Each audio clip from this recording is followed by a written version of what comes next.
পর্যায়ে আজকের এই মাহফিলের মধ্যমণি, আজকের এই মাহফিলের প্রধান আকর্ষণ, আজকের এই মাহফিলের প্রধান মেহমান, বিশিষ্ট ইসলামী চিন্তাবিদ, মুফাসসির কোরআন জনাব হযরত হাফেজ মাওলানা মুফতি আলী হাসান উসামা সাহেব, সিনিয়র মুহাদ্দিস, দারুল উলুম ভাদুনচারা, রাজধানী। হুজুরকে তার মূল্যবান আলোচনা পেশ করার জন্য তিনি অনুরোধ করছেন।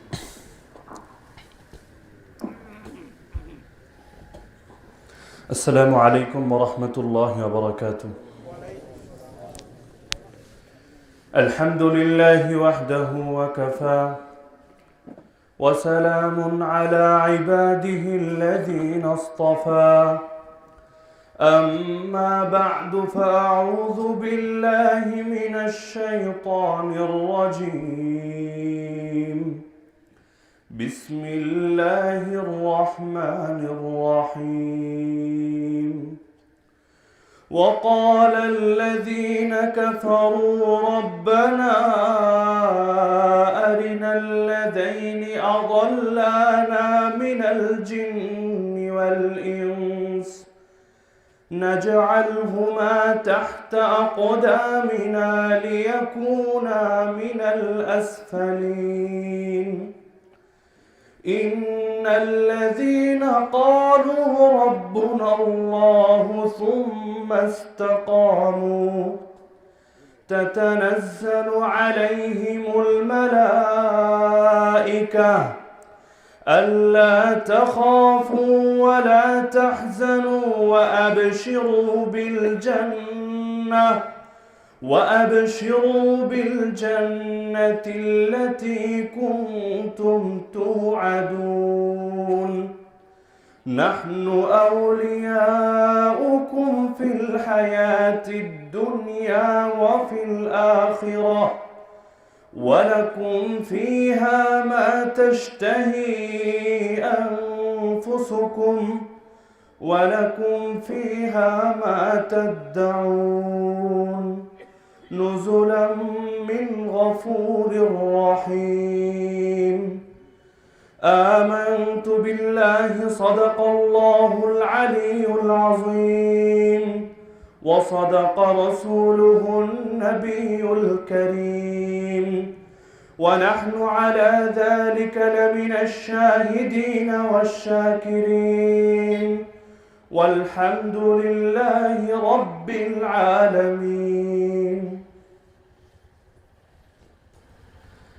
আজকের মজলিসে ইনশাআল্লাহ যতক্ষণ পর্যন্ত আমাদের আলোচনা হয়, আমি একটা বিষয় সবার সামনে পরিষ্কার করার চেষ্টা করব।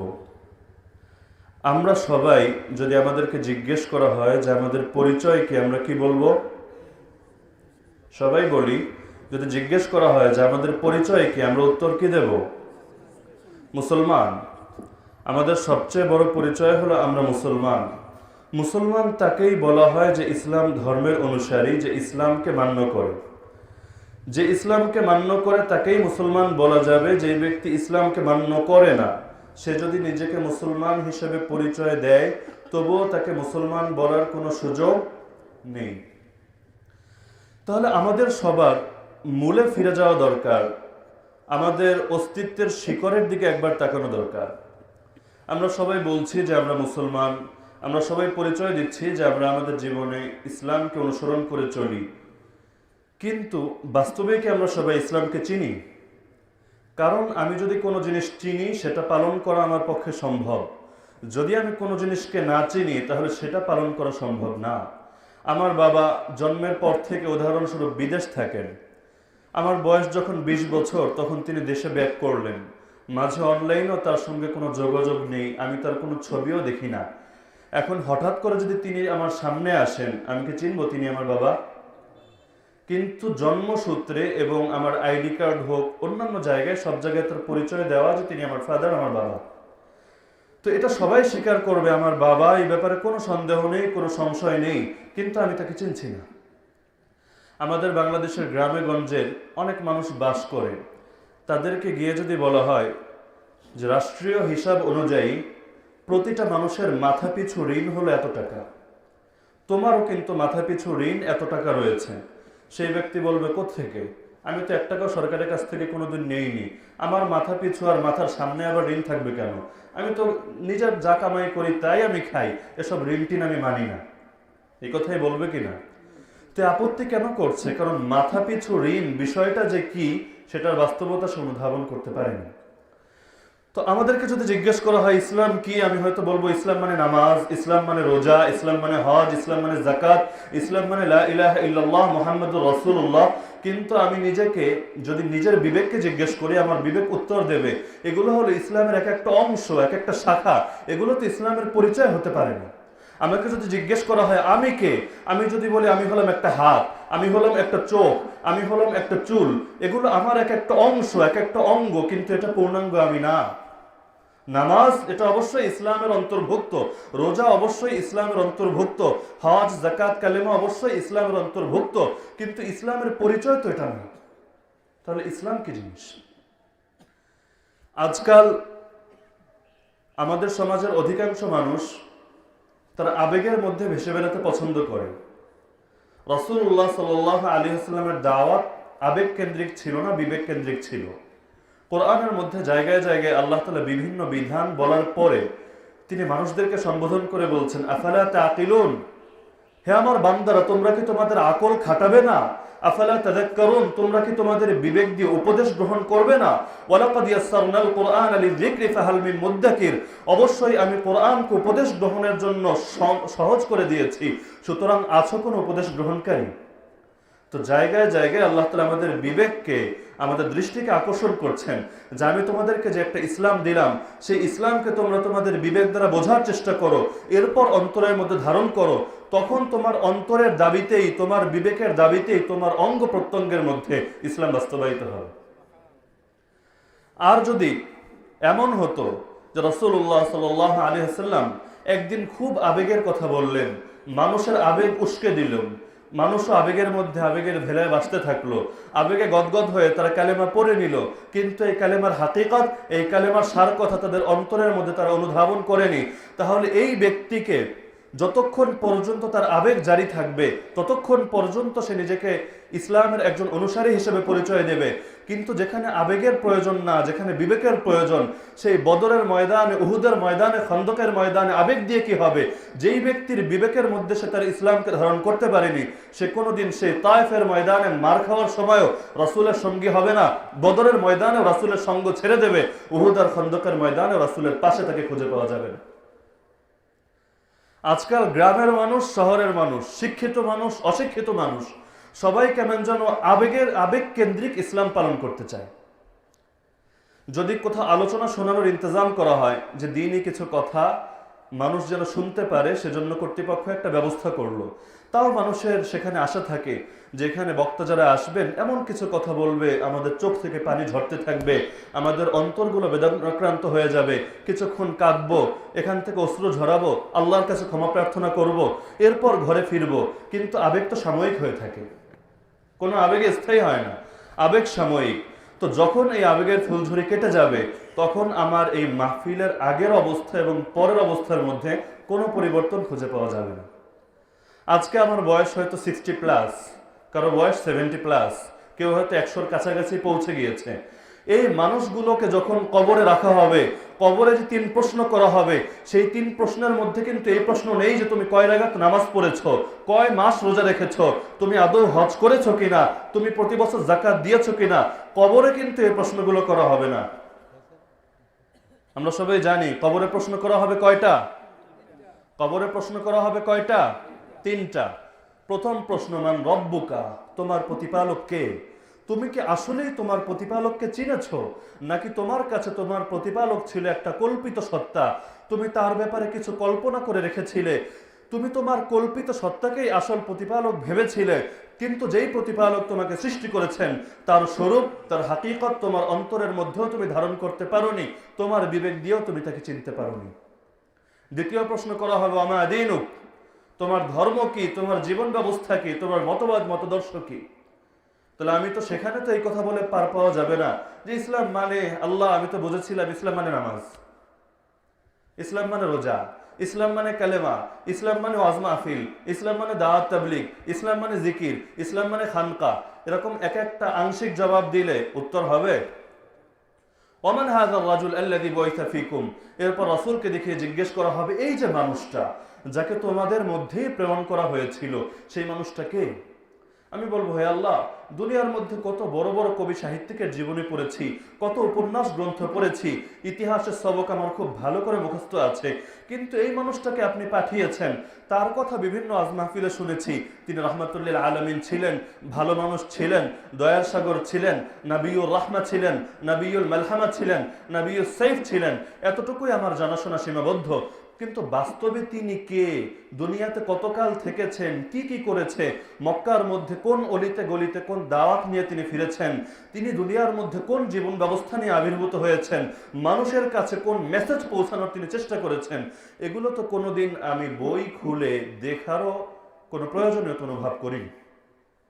তো যেই ব্যক্তি দুনিয়ার মধ্যে তার রবকে চিনতে পারবে না, যেই ব্যক্তি দুনিয়ার মধ্যে তার দ্বীনকে চিনতে পারবে না, যেই ব্যক্তি দুনিয়ার মধ্যে তার নবী মুহাম্মদকে চিনতে পারবে না, সেই ব্যক্তি কাল কবরের মধ্যেও সেই মুনকার নাকিরের জবাব দিতে পারবে না। কারণ পরীক্ষার আগে যদি আমি প্রস্তুতি না নিয়ে পরীক্ষার হলে প্রবেশ করি, তাহলে পরীক্ষার হলে গিয়ে আমি যত বেশি অনুতাপে ভুগি না কেন, আমার ব্যাক করার সুযোগ নেই। যদি আমি পরীক্ষার হলে যারা নিগরান, যারা গার্ড রয়েছে, তাদেরকে যদি বলি যে আমার জন্য 5টা মিনিট আপনি একটু অনুগ্রহ করেন, আমি 5টা মিনিট গিয়ে প্রশ্নের উত্তরটা একটু দেখে আসব, এর চাইতে 1টা মিনিটও দেরি করব না, সুযোগ দেওয়া হবে? কাউকেই দেওয়া হবে না। তো সেই কবরের মধ্যে গিয়ে যদি আমি এর প্রয়োজনীয়তা অনুভব করি যে হে আল্লাহ, দুনিয়ার মধ্যে আংশিক আংশিক বিভিন্ন জিনিস তো আমি বুঝে এসেছি, আমি জানি তাহাজ্জুদ নামাজের কি ফজিলত, আমি জানি জিকিরের কি ফজিলত, আমি জানি আওয়াবিন পড়লে কি হবে, আমি জানি দাওয়াত দিলে কি হবে, কিন্তু আমি তো জানি না ইসলামের হাকিকত কি, আমি তো জানি না আমার রবকে, আমি তো জানি না আমার নবী দুনিয়ার মধ্যে কি কি করেছেন। তাহলে যেই ব্যক্তি পরিপূর্ণরূপে এই প্রশ্নের উত্তর দুনিয়াতে শিখে যায়নি, কাল কবরের মধ্যে উত্তরগুলো সে দিতে পারবে না। তাহলে আমাদের সবার মূলে ফিরে যাওয়া দরকার। রাসূলুল্লাহ সাল্লাল্লাহু আলাইহি ওয়াসাল্লামের জীবনের, নবুয়তে জীবনের পার্ট হলো দুটো।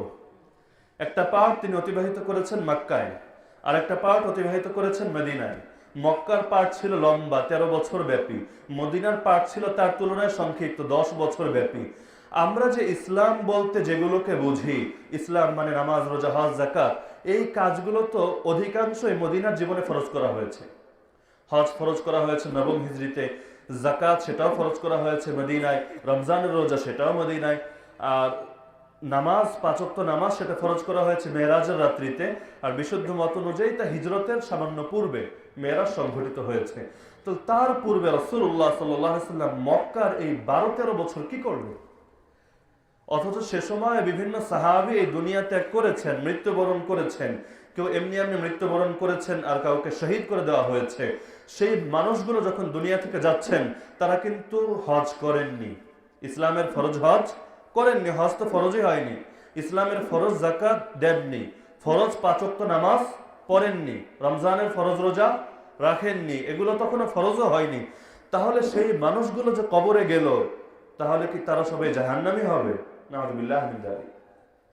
অথচ কোরআনের ভাষায় তারা হলো সাবিকিন আউয়ালিন, ইসলামে তারা হলেন সবচেয়ে অগ্রগামী, তাদের মর্যাদা সবচেয়ে বেশি, তারা সবার আগে জান্নাতবাসী হবেন। তো সেই সময়ে কি করলেন সেটা যদি আমি এই উত্তরটা বের করি, সঙ্গে সঙ্গে আমি উত্তর পেয়ে যাব যে ইসলাম কি জিনিস।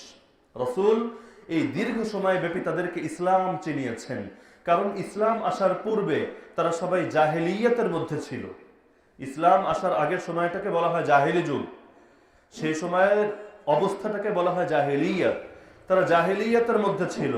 ইসলাম দুনিয়াতে এসেছে জাহেলিয়াতকে মিটানোর জন্য। আল্লাহ তাআলা বলছেন সূরাতুল বাকারার মধ্যে 3য় পারার 2য় পৃষ্ঠায়, আল্লাহু ওয়ালিয়ুল্লাযীনা আমানু, আল্লাহ তাআলা হলেন মুমিনদের অভিভাবক, ইউখরিজুহুম মিনাজ যুলুমাতি ইলান নূর, তিনি মুমিনদেরকে অন্ধকার থেকে আলোর দিকে বের করে আনেন।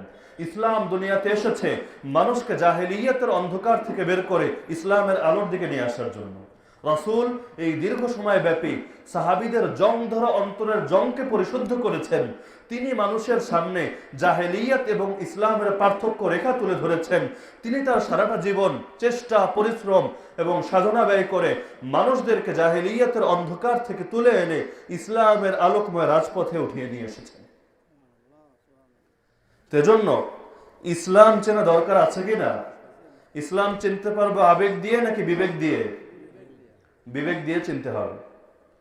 আজকাল সায়েন্সের ছাত্র, তাকেও যদি ইসলামের মৌলিক বিষয়গুলো সম্পর্কে কিছু আলোচনা করা হয় বিরক্ত হয়ে যায়, অথচ সে তার মাথা দিয়ে সায়েন্স শিখে ফেলছে, কিন্তু এই মাথা দিয়ে ইসলামের মৌলিক নলেজ ধারণ করার জন্য সে প্রস্তুত না।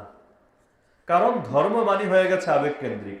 সারা বছর আমার লাইফ যেমন ইচ্ছে তেমন চলবে। আমি শবে বরাতের দিন, শবে কদরের দিন, বিশেষ বিশেষ রাত্রিতে, ঈদের আগের দিন, জিলহজ মাসের প্রথম 10 রাত, সেই সমস্ত রাত্রে একটু মসজিদে যাব, একটু ইবাদত বন্দেগী করব, আর ব্যাস আমি ভাববো আমি জান্নাত কামিয়ে ফেলেছি। এর নাম তো ইসলাম না। ইসলাম তো একটা পরিপূর্ণ দিন। বিদায় হজের ভাষণে আল্লাহ তাআলা তার রাসূলের উপর আয়াত নাযিল করেছেন। সূরাতুল মায়েদার শুরুর দিকে আল্লাহ তাআলা বলে দিচ্ছেন, আল-ইয়াওমা আকমালতু লাকুম দীনাকুম ওয়া আতমামতু আলাইকুম নি'মাতি ওয়া রাদিতু লাকুমুল ইসলাম দীনা। আজ আমি তোমাদের জন্য তোমাদের দ্বীনকে পরিপূর্ণ করে দিলাম, তোমাদের জন্য আমার নিয়ামতকে পূর্ণাঙ্গ করে দিলাম এবং ইসলামকে তোমাদের ধর্ম হিসাবে সন্তুষ্ট চিত্তে অনুমোদন দিয়ে দিলাম। সুতরাং ইসলাম হলো পরিপূর্ণ দিন। পরিপূর্ণ হওয়ার অর্থ কি? আমার ব্যক্তি জীবন চলবে ইসলাম অনুযায়ী, পারিবারিক জীবন চলবে অন্য কোনো বিধান অনুযায়ী। এই অর্থ, ইসলাম যদি পরিপূর্ণ দিন হয়, আমার ব্যক্তিগত জীবনেও ইসলাম থাকবে, পারিবারিক জীবনেও ইসলাম থাকবে, সামাজিক জীবনেও ইসলাম থাকবে, রাষ্ট্রীয় জীবনেও ইসলাম থাকবে, এমনকি আমার আন্তর্জাতিক পরিমণ্ডলেও ইসলাম থাকবে। কেউ যদি ভাবে যে আমার ব্যক্তিগত জীবনে ইসলাম থাকবে, পারিবারিক, সামাজিক, রাষ্ট্রীয়, ইন্টারন্যাশনাল এই সমস্ত ধাপে এসে আমি ইসলাম না অন্য কিছুকে ফলো করব, অথবা ইসলামের সঙ্গে অন্য কিছুকে মিলিয়ে খিচুড়ি বানিয়ে মান্য করব, তাহলে সেই ব্যক্তি যতই নিজেকে মুসলমান হিসেবে পরিচয় দেখ না কেন, আল্লাহ তাআলার লিস্টের মধ্যে তার নাম মুসলমানদের কাতারে শামিল থাকবে না। ইসলাম, লা ইলাহা ইল্লাল্লাহ মুহাম্মাদুর রাসূলুল্লাহ বলার মাধ্যমে একজন মানুষ ইসলামে প্রবেশ করে, কিন্তু এটা বলার অর্থ এটা না যে আমি শুধুমাত্র একটা বাক্যকে মেনে নিলাম। লা ইলাহা ইল্লাল্লাহ মুহাম্মাদুর রাসূলুল্লাহ হলো ইসলামের শিরোনাম। যেই ব্যক্তি লা ইলাহা ইল্লাল্লাহ মুহাম্মাদুর রাসূলুল্লাহ বলল, সে পরিপূর্ণ ইসলামকে মেনে নিল। যার কারণে কোনো একজন মানুষ ইসলামের যে কোনো একটা বিধানের প্রতি অস্বীকৃতি দরকার নেই, সংশয় রেখেও যদি এই কালেমা পড়তে পড়তে এমনকি জিকির করতে করতে মুখে ফেনা তুলে ফেলে, তারপরও সে মুসলমান না, সে কাফির। উদাহরণস্বরূপ, ইসলাম একাধিক বিবাহের বৈধতা দিয়েছে, দাসীর সঙ্গে শারীরিক সম্পর্কের বৈধতা দিয়েছে, ইসলামের মধ্যে দাস প্রথা অনুমোদিত, ইসলামের মধ্যে বিভিন্ন অপরাধের জন্য বিশেষ বিচার দিয়েছে, চুরি করলে হাত কাটা, আরো বিভিন্ন ক্ষেত্রে বিভিন্ন বিচার দিয়েছে। এখন একজন মানুষ সে ইসলামের নামাজ, রোজা, হজ, যাকাত মানে, কিন্তু এই বিধানগুলো মেনে নেওয়া তার জন্য কষ্টকর মনে হয়, যেগুলোকে তো মধ্যযুগীয় বর্বরতা মনে হয়। আজকাল বলে না এই শব্দগুলো দেখেছেন, যেগুলোকে মধ্যযুগীয় বর্বরতা মনে হয়। কোরবানি আসলে অনেকের কান্না শুরু হয়ে যায় যে কোরবানির দিন দেশে এতগুলো পশু জবাই হবে, সারাটা দেশ নোংরা হয়ে যাবে, বিভিন্ন জায়গার মধ্যে আবার যদি সেদিন বৃষ্টি হয় সবকিছু একেবারে খারাপ হয়ে যাবে।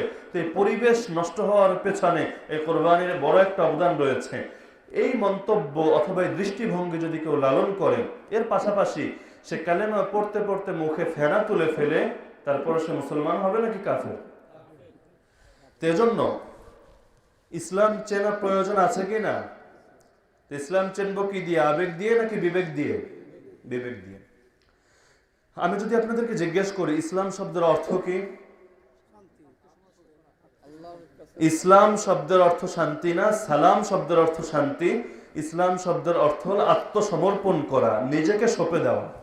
কার সামনে সঁপে দেওয়া? আল্লাহর সামনে। আসলামতু লিরাব্বিল আলামিন, আমি রব্বুল আলামিনের সামনে নিজেকে সঁপে দিলাম। আচ্ছা, আমি যদি কারো কাছে নিজেকে সঁপে দেই, এখন আমার জীবনটা কার? আমার নাকি আল্লাহ? কারণ আমি যদি আমার জীবন আমার কাছে রেখে সারাদিন সঁপে দেওয়ার দাবি করি, সেই দাবি তো অনর্থক। কথা এবং কাজ, জবান এবং অন্তরের যদি মিল থাকে সেটাকে বলা হয় ঈমান। আর মুখের আর ভেতরের যদি মিল না থাকে সেটাকে বলা হয় নিফাক। যেই ব্যক্তি অন্তরে যা আছে মুখে তা বলে তাকে বলা হয় মুমিন। আর যেই ব্যক্তি অন্তরে রাখে একটা, মুখে বলে আর একটা, সে হলো মুনাফিক। তো আমি যদি বলি যে আসলাম, তো আমি ঈমান এনেছি, আমি নিজেকে সঁপে দিয়েছি রব্বুল আলামিনের সামনে, তার মানে হলো এখন থেকে আমি রব্বুল আলামিনের গোলাম হয়ে গেলাম, আমি রব্বুল আলামিনের দাস হয়ে গেলাম। আমার ব্যক্তিগত এখন আর কোনো স্বাধীনতা নেই, কোনো স্বকীয়তা নেই। আমার রবের চাওয়াই আমার চাওয়া। আমার রব যেভাবে আমাকে বলবেন আমি সেভাবে চলবো। আমার রব যেদিকে চলতে বলেছেন সেদিকে এগোবো। আমার রব যা যা করতে না করেছেন তা থেকে বিরত থাকবো। যদি কেউ 100% রবের সামনে নিজেকে সমর্পণ করতে পারে সেটাকে বলা হয় ইসলাম। ইসলামের মধ্যে ভাগ চলে না। যেমন উদাহরণস্বরূপ, উজু করার জন্য সর্বনিম্ন 4টা অঙ্গ ধুইতে হয়। কয়টা? 4টা। আপনি 3টা অঙ্গ খুব ভালো করে ধুলেন, চেহারা খুব সময় লাগিয়ে ধুলেন, হাত খুব ভালো করে ধুলেন, মাথাও মাসাজ করলেন, পা ধোয়া বাকি আছে। এখন এসে নামাজ পড়ে ফেললেন, নামাজ হবে? উজু করলে পরিপূর্ণরূপে করতে হবে। আর পরিপূর্ণ করার অর্থই হলো 4টা ফরজ পালন করতে হবে। একটাও যদি কম থাকে, এমনকি একটা কম দরকার নেই, কোনো একটা অঙ্গ যদি 1 নখ পরিমাণও শুকনো থাকে উজু হবে না। তাহলে একজন মানুষ যদি ইসলামকে মান্য করে, সে যদি বলে যে আমি ইসলামকে মেনে নিলাম, এর অর্থ হলো আমি 100% রব্বুল আলামিনের সামনে নিজেকে সঁপে দিলাম। ইবলিস, শয়তান, এই নাম আমরা সবাই শুনেছি। ইবলিস মুসলমান নাকি কাফের? শয়তান মুসলমান নাকি কাফের? এ ব্যাপারে কারো কোনো সন্দেহ আছে? কিন্তু শয়তানের কুফরি কি? শয়তান তো এই কথা বলেনি যে হে আল্লাহ, আমি তোমাকে রব মানি না, তুমি আমাকে সৃষ্টি করোনি, তুমি আমাকে জীবন দাওনি, আমার মৃত্যু তোমার হাতে না, তুমি সার্বভৌম ক্ষমতার অধিকারী না। শয়তান কোনোদিনও এমন কথা বলেনি, এর কোনো প্রমাণ একজনে দেখাতে পারবেন না। তাহলে শয়তান কাফের কেন? অথচ শয়তান তো কাফের না, কাফেরের বস। কারণ একজন কাফেরকেও কাফেরকে বানায়, শয়তানই বানায়। নফস এবং শয়তানের ধোকায় পড়েই মানুষ কুফর এবং শিরক গুনাহের মধ্যে লিপ্ত হয়। অথচ যখন আল্লাহ তাআলা শয়তানকে জান্নাত থেকে বের করেন, তখনও শয়তান আল্লাহকে সম্বোধন করে বলছে কাল রব্বি, কোরআনের ভাষা, কাল রব্বি, সে বলল রব্বি, হে আমার প্রভু, হে আমার প্রতিপালক। আল্লাহ তাআলা জান্নাত থেকে কুফরি করার কারণে তাকে বের করে দিচ্ছেন, কিন্তু জান্নাত থেকে বের হওয়ার সময়ও সে বলছে তুমি আমার প্রতিপালক। তাহলে শয়তান আল্লাহকে অস্বীকার করে না। আল্লাহর অস্তিত্ব নিয়ে শয়তানের সন্দেহ নেই, আল্লাহর ক্ষমতা নিয়ে শয়তানের সংশয় নেই, তারপরও শয়তান কাফের। কেন কাফের? এই বিষয়টা বোঝা দরকার। কথাগুলো কি কঠিন মনে হচ্ছে বা বিরক্ত বোধ করছেন? আমি আগেই বলেছি আবেগ কেন্দ্রিক কথা বলবো না, সংক্ষিপ্ত সময় কথা যেগুলোই হয় আমরা ইনশাল্লাহ বিবেক দিয়ে, আমি গ্রহণ করতে বলছি না, ভাবতে বলবো। কথাগুলোকে গ্রহণ করতে বলছি না, কি বলছি? ভাবতে। কোরআনে আল্লাহ বলছেন আফালা তাআকিলুন, বিবেক খাটাবে না বান্দা, তোমরা কি তোমাদের আকলকে ব্যবহার করবে না? আমিও শুধু এই অনুরোধটাই করে যাচ্ছি যে কথাগুলো বলা হচ্ছে, কথাগুলো যদি একটু কঠিনও মনে হয়, কিন্তু আমার অনুরোধ থাকবে কথাগুলো আমরা বিবেক দিয়ে ভাববো ইনশাআল্লাহ। শয়তান সে কুফরি কোথায় করলো? তার কুফর এটা না যে সে আল্লাহকে অস্বীকার করে, তার কুফর এটা না যে সে আল্লাহর অস্তিত্ব নিয়ে তার অন্তরে সংশয় আছে। আজকাল অনেক মানুষ, আমি নিজ কানে শুনেছি, তারা বলে ইহুদি খ্রিস্টানরাও মরার পর জান্নাতে যাবে, তাদের জন্য আল্লাহ তাআলা স্বর্গ প্রস্তুত রেখেছেন। দলিল কি? তারাও আল্লাহকে মানে, যে তোমরা আল্লাহকে আল্লাহ বলো, তাদের কেউ হয়তো ভগবান বলে, কেউ ঈশ্বর বলে, কিন্তু তারাও প্রভুর অস্তিত্বে বিশ্বাস করে। এই কথা শুনেছেন কিনা? তো তারা বাদ দিলাম, শয়তান নিজে প্রভুর অস্তিত্বে বিশ্বাস করে, কোরআনের দ্বারা প্রমাণিত, তারপরও শয়তান কাফের। কেন? কারণ আল্লাহ তাআলা ইবলিসকে বিভিন্ন সময়ে বিভিন্ন বিধান দিয়েছেন, সব বিধান সে মেনে নিয়েছে। এত মানা মেনেছে, তার অবস্থান আল্লাহ তাআলা দুনিয়ার মধ্যে রাখেননি, বরং তাকে সেই ফেরেশতাদের জগতে নিয়ে গিয়েছেন। সে ফেরেশতাদের মধ্যে বসবাস করত। আমাদের মধ্যে বড় বড় পীর যারা, বড় বড় ওলি যারা, তারা কিন্তু এখনো দুনিয়াতে আছে, কেউ কিন্তু সেই ফেরেশতাদের মজমায় যায়নি। তার মানে আমাদের বর্তমানে সবচেয়ে বড় পীর যে, তার চাইতেও বেশি ইবাদত কে করেছিল? ইবলিস করেছিল। ইবলিস ইবাদত করতে করতে আল্লাহকে এত বেশি রাজি এবং খুশি করে ফেলেছে যে তার মাকাম আর দুনিয়ায় সীমাবদ্ধ থাকেনি, বরং সে সেই ফেরেশতাদের মধ্যে চলে গেছে। আল্লাহ তাআলা তাকে যখন যা বলেছেন, যখন যে বিধান দিয়েছেন, যত কষ্ট করে হোক না কেন সব বিধানকে পুঙ্খানুপুঙ্খভাবে পালন করেছে ইবলিস। কিন্তু একদিন আল্লাহ তাআলা যখন তাকে একটা বিধান দিলেন, উসজুদু লি আদম, ফেরেশতা ইবলিস সবাইকে লক্ষ্য করে যখন বললেন তোমরা আদমকে সিজদা করো, আদমের সামনে তোমাদের কপালকে নত করো, তখন আল্লাহ তাআলা বলছেন সূরাতুল বাকারায় ফাসাজাদু, তারা সকলেই সিজদা করলো ইল্লা ইবলিস, একমাত্র ইবলিস বাদে। কেন করলো না? আবা ওয়াস্তাকবারা ওয়া কানা মিনাল কাফিরিন, সে অস্বীকার করলো, অহংকার প্রদর্শন করলো এবং এর ফলশ্রুতিতে সে কাফেরদের অন্তর্ভুক্ত হয়ে গেল। আজকাল আমি যদি আপনাদেরকে জিজ্ঞেস করি অহংকারের সংজ্ঞা কি, আপনারা বলবেন অহংকার মানে অন্যকে ছোট মনে করা। আমাদের সবার বিবেকের মধ্যে এটাকে গেঁথে দেওয়া হয়েছে যে অহংকার মানে হলো অন্যকে ছোট মনে করা। হাদিসের মধ্যে বলা হচ্ছে লা ইয়াদখুলুল জান্নাতা মান কানা ফি কলবিহি মিসকালু যাররাতিন মিন কিবর, যার অন্তরের মধ্যে অনুপরিমাণ অহংকার থাকবে সেই ব্যক্তি কখনো জান্নাতে যাবে না। এখানে এমন একজন মানুষ, আপনি কি কেউ বলতে পারবেন আমার অন্তরে বিন্দু মাত্র অহংকার নেই, আমি দুনিয়ার সবাইকে আমার চাইতে বড় মনে করি, কাউকে আমার থেকে ছোট মনে করি না, এই কথা কেউ বলতে পারবেন? তার মানে আমরা সবাই জাহান্নামী? বাহ্যিক অর্থ থেকে তো এটাই মনে হয়। অহংকার অন্তরে বিন্দু পরিমাণ থাকলে জান্নাতে যেতে পারবো না। তাহলে বিন্দু পরিমাণ অহংকার কেন? সাগর পরিমাণ অহংকার আমাদের ভালো মানুষদের মধ্যেই আছে, খারাপ মানুষদের কথা বাদ দিলাম। অহংকারের অর্থ এটা না। রাসূলুল্লাহ সাল্লাল্লাহু আলাইহি ওয়াসাল্লামকে জিজ্ঞেস করা হয়েছিল, ইয়া রাসূলুল্লাহ মাল কিবরু, হে রাসূল অহংকার কি জিনিস? রাসূল নিজে সংজ্ঞা বলে দিয়েছেন, নিজে পরিচয় বলে দিয়েছেন যে অহংকার কি জিনিস। শোনো, অহংকার হলো বাতরুল হাক্কি ওয়া গামাতুন নাস, অহংকার হলো সত্যকে প্রত্যাখ্যান করা, এর পাশাপাশি মানুষকে তুচ্ছ মনে করা। মানে মানুষকে তুচ্ছ মনে করে অহংকারের সংজ্ঞার মধ্যে রয়েছে দ্বিতীয় ধাপ। প্রথম ধাপ হলো সত্যকে অস্বীকার করা। আল্লাহ তাআলা ফিরাউনের ব্যাপারে বলছেন যে ফিরাউন সে অহংকার প্রদর্শন করেছে। তার অহংকার কোথায়? কারণ সে সত্যকে প্রত্যাখ্যান করেছে, সত্যকে মানতে পারেনি, সে আল্লাহর অস্তিত্বে বিশ্বাস করতে পারেনি। সে বলছে আনা রব্বুকুমুল আলা, আরে আল্লাহ আবার কি জিনিস? আমিই তো তোমাদের সবচেয়ে বড় রব। তাহলে এটা হলো অহংকারের প্রথম ধাপ। আল্লাহ তাআলা কোরআনে বলছেন আবা, ইবলিস প্রত্যাখ্যান করলো, অস্বীকার করলো, ওয়াস্তাকবারা, সে অহংকার করলো। তার মানে এই যে সে সত্যকে অস্বীকার করলো, আল্লাহ যে তাকে সিজদা করার বিধান দিলেন এই বিধানকে সে প্রত্যাখ্যান করলো, এই প্রত্যাখ্যান করাটাই হলো অহংকার। আর যেই ব্যক্তি অহংকার করে সে কাফের হয়ে যায়। আর কোন কাফের অন্তরে বিন্দু পরিমাণ কুফর যার রয়েছে সে কোনো দিনও জান্নাতে প্রবেশ করবে না। তাহলে শয়তান কাফের কেন হলো? কারণ সে আল্লাহ তাআলার মাত্র একটা বিধানকে অস্বীকার করেছিল, এজন্য শয়তান কাফের হয়ে গেল। কেন অস্বীকার করলো? কোরআন তাও বলে দিচ্ছে।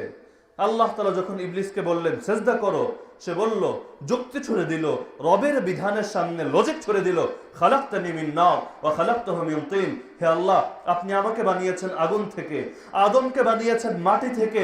আগুন থাকে উপরে, মাটি থাকে নিচে, আগুনের মর্যাদা বেশি, মাটির মর্যাদা কম। যদি সিজদা করতে হয়, আদম যদি আমাকে সিজদা করে, এটা আমার লজিকে ধরে, এটা আমার বিজ্ঞান সমর্থন করে, এটা যুক্তিসঙ্গত। কিন্তু আপনি আমাকে বলছেন আমি আগুন হয়ে মাটিকে সিজদা করব, এটা তো আমার লজিকে ধরে না, এটা তো আমার বিজ্ঞান সমর্থন করে না, আমার যুক্তির সঙ্গে তো এটা যায় না, সুতরাং আমি আপনার বিধানকে মানতে পারবো না। যেই যুক্তি দিয়ে ইবলিস রবের বিধানকে অস্বীকার করেছিল, সেই একই যুক্তি দিয়ে আমাদের সমাজের কিছু না বরং অনেক মানুষকে রবের বিধান অস্বীকার করতে দেখা যায় কিনা? নাস্তিকদের সবচেয়ে বড় পয়েন্ট হলো তারা বলে এটা যুক্তিতে ধরে না। নামাজ পড়া যুক্তিতে ধরে, রোজা রাখা যুক্তিতে ধরে, হজ যাকাত এগুলো নিয়ে আপত্তি নাই, যুক্তিতে ধরে না কোনগুলো? যেই বিধানগুলো মানুষের নফসের সঙ্গে, মানুষের খেয়াল খুশির সঙ্গে সাংঘর্ষিক, যেই বিধানগুলো মানতে কষ্ট হয়, সেই বিধানগুলোতে এসে তাদের আপত্তি। আল্লাহ তাআলা কোরআনে বলছেন আফারাআইতা মান ইত্তাখাযা ইলাহাহু হাওয়া, হে নবী আপনি কি ওই ব্যক্তিকে দেখেছেন যে তার খেয়াল খুশিকে নিজের উপাস্য বানিয়ে নিয়েছে? তার মানে কিছু মানুষ এমন আছে যারা নিজেদের খেয়াল খুশিকে উপাস্য বানিয়ে নেয়। খেয়াল খুশিকে উপাস্য আবার কিভাবে বানায়? অর্থাৎ আমার নফসের সঙ্গে, আমার যুক্তির সঙ্গে, আমার বিবেকের সঙ্গে যে বিধান মিলবে সেটাকে মানবো, যেটা আমার যুক্তির সঙ্গে মিলবে না, আমার বিবেকের সঙ্গে মিলবে না, সেই বিধান আমি মানবো না। তাহলে সেই ব্যক্তি আল্লাহকে মানেনি, সেই ব্যক্তি রব্বুল আলামিনকে মানেনি, বরং সে তার উপাস্য, সে তার গড বানিয়ে নিয়েছে তার খেয়াল খুশিকে, তার নফসকে। তার নফস যেটাকে সমর্থন করে সেটা মেনে নেয়, যেটাকে সমর্থন করে না সেটাকে মানে না। কিন্তু ইসলাম মানে হলো, অর্থ আমরা আগে বলেছি, ইসলাম মানে হলো আত্মসমর্পণ করা, নিজেকে সঁপে দেওয়া। যে কেমন সঁপা? যে কোনো কিছু যদি আমার বুঝে না আসে তারপরও মানি, যদি বুঝে আসে তাও মানি। আমাদের যে উজু ভাঙে, যে 7টা কারণে উজু ভাঙে, উদাহরণস্বরূপ আমরা যদি মল ত্যাগ করি, মূত্র ত্যাগ করি, আমাদের উজু ভাঙে। বায়ু ত্যাগ করি, আমাদের উজু ভাঙে। আচ্ছা, মল মূত্র বায়ু আমরা যেদিক দিয়ে ত্যাগ করি, উজু করার সময় কি সেগুলো ধুই? আমার হাত দিয়ে কিছু বের হয়েছে, চেহারা দিয়ে, মাথা দিয়ে, পা দিয়ে, এগুলো কেন ধুচ্ছি? লজিকে ধরে? যে জায়গা থেকে ময়লা বের হলো সেটাকে আল্লাহ যদি বলতেন যে ভালো করে ধৌত করো, স্বাভাবিক ধোয়া না দিয়ে হলে সাবান দিয়ে ধৌত করো, তাও না হলে সার্ফেক্সেল লাগাও, যাতে হারপিক লাগাও, তাও একটা যুক্তিতে ধরতো। কিন্তু তা না, বের হচ্ছে একদিক দিয়ে, বলা হচ্ছে হাত ধো, পা ধো, মুখ ধো। হাত আর পা আর মুখ কি করলো? যুক্তিতে ধরছে? আলী রাদিয়াল্লাহু তাআলা আনহু নাম শুনেছেন সবাই? 4 খলিফার 4র্থ খলিফা আলী ইবনে আবি তালিব রাদিয়াল্লাহু আনহু বলেন, লাউ কানা আদ-দীনু বির-রাই লাকানা আলা আল-খুফফি আওলা বিল-মাসহ মিন আসফালিহি ওয়া রাআইতু রাসূলুল্লাহ সাল্লাল্লাহু আলাইহি ওয়াসাল্লাম ইয়ামসাহু আলাহু আও কামা ক্বাল। আলী ইবনে আবি তালিব রাদিয়াল্লাহু আনহু বলছেন, দ্বীন ইসলাম যদি যুক্তির মাধ্যমেই প্রতিষ্ঠিত হতো তাহলে শীতকালে চামড়ার মোজার উপরে মাসেহ করা যায়। আমরা জানি মাসালা, শীতকালে যে ব্যক্তি মুকিম 24 ঘন্টা পর্যন্ত সে চামড়ার মোজা কষ্ট করে খুলতে হবে না। যদি পবিত্র অবস্থায়, উজুর অবস্থায় যদি চামড়ার মোজা পরিধান করেন, তাহলে উজুর সময় অন্য অঙ্গগুলো ধুয়ে নিলেই চলবে, আর পায়ের সেই মোজার উপর মাসেহ করে নিলেই চলবে। চামড়ার মোজা হতে হবে, এমনি মোজা না। তাহলে মাসালা হচ্ছে এটা মাসেহ করা যাবে, তাহলে উজু হয়ে যাবে। আলী রাদিয়াল্লাহু আনহু বলছেন, ইসলাম যদি কেবল যুক্তির দ্বারা প্রতিষ্ঠিত হতো তাহলে মুজার নিচের অংশ মাসেহ করা এটাই বেশি যুক্তিযুক্ত ছিল। কিন্তু আমি আমার হাবিব সাল্লাল্লাহু আলাইহি ওয়াসাল্লামকে দেখেছি তিনি মুজার উপরিভাগ মাসেহ করেছেন। ময়লা কি উপরে লাগে নাকি নিচে লাগে? মাসেহ করার দ্বারা যদি উদ্দেশ্য হতো ময়লা পরিষ্কার করা, নিচের অংশ মাসেহ করা অথবা ধৌত করা, সেটাই তো লজিক্যালি ছিল। কিন্তু উপরের অংশ কেন মাসেহ করছি? উপরের অংশ তো ময়লা না। তার মানে ইসলামের ভিত্তি যুক্তির উপর না। এর অর্থ এটা না যে ইসলামের বিধানগুলো যুক্তির বাইরে, এগুলোর পেছনে যুক্তি নেই, অর্থ এটা না। কিন্তু এগুলোর ভিত্তি রব্বুল আলামিনের সামনে নিজেকে সমর্পণ করার উপর, এগুলোর ভিত্তি যুক্তির উপর না। অন্যথায় আপনি পৃথিবীর একজন কোরআনের গবেষক দেখান, যে মানুষটা আলিফ লাম মিম ইয়াসিন তাহা কাফ হা ইয়া আইন সাদ এই সমস্ত আয়াতের ব্যাখ্যা করতে পারবে, এরকম কোরআনের একজন গবেষক আপনি সারা পৃথিবীর মধ্যে দেখান। আল্লাহ নিজে সূরা আলে ইমরানের শুরুতে বলেছেন যে এগুলো হলো মুতাশাবিহ, অস্পষ্ট।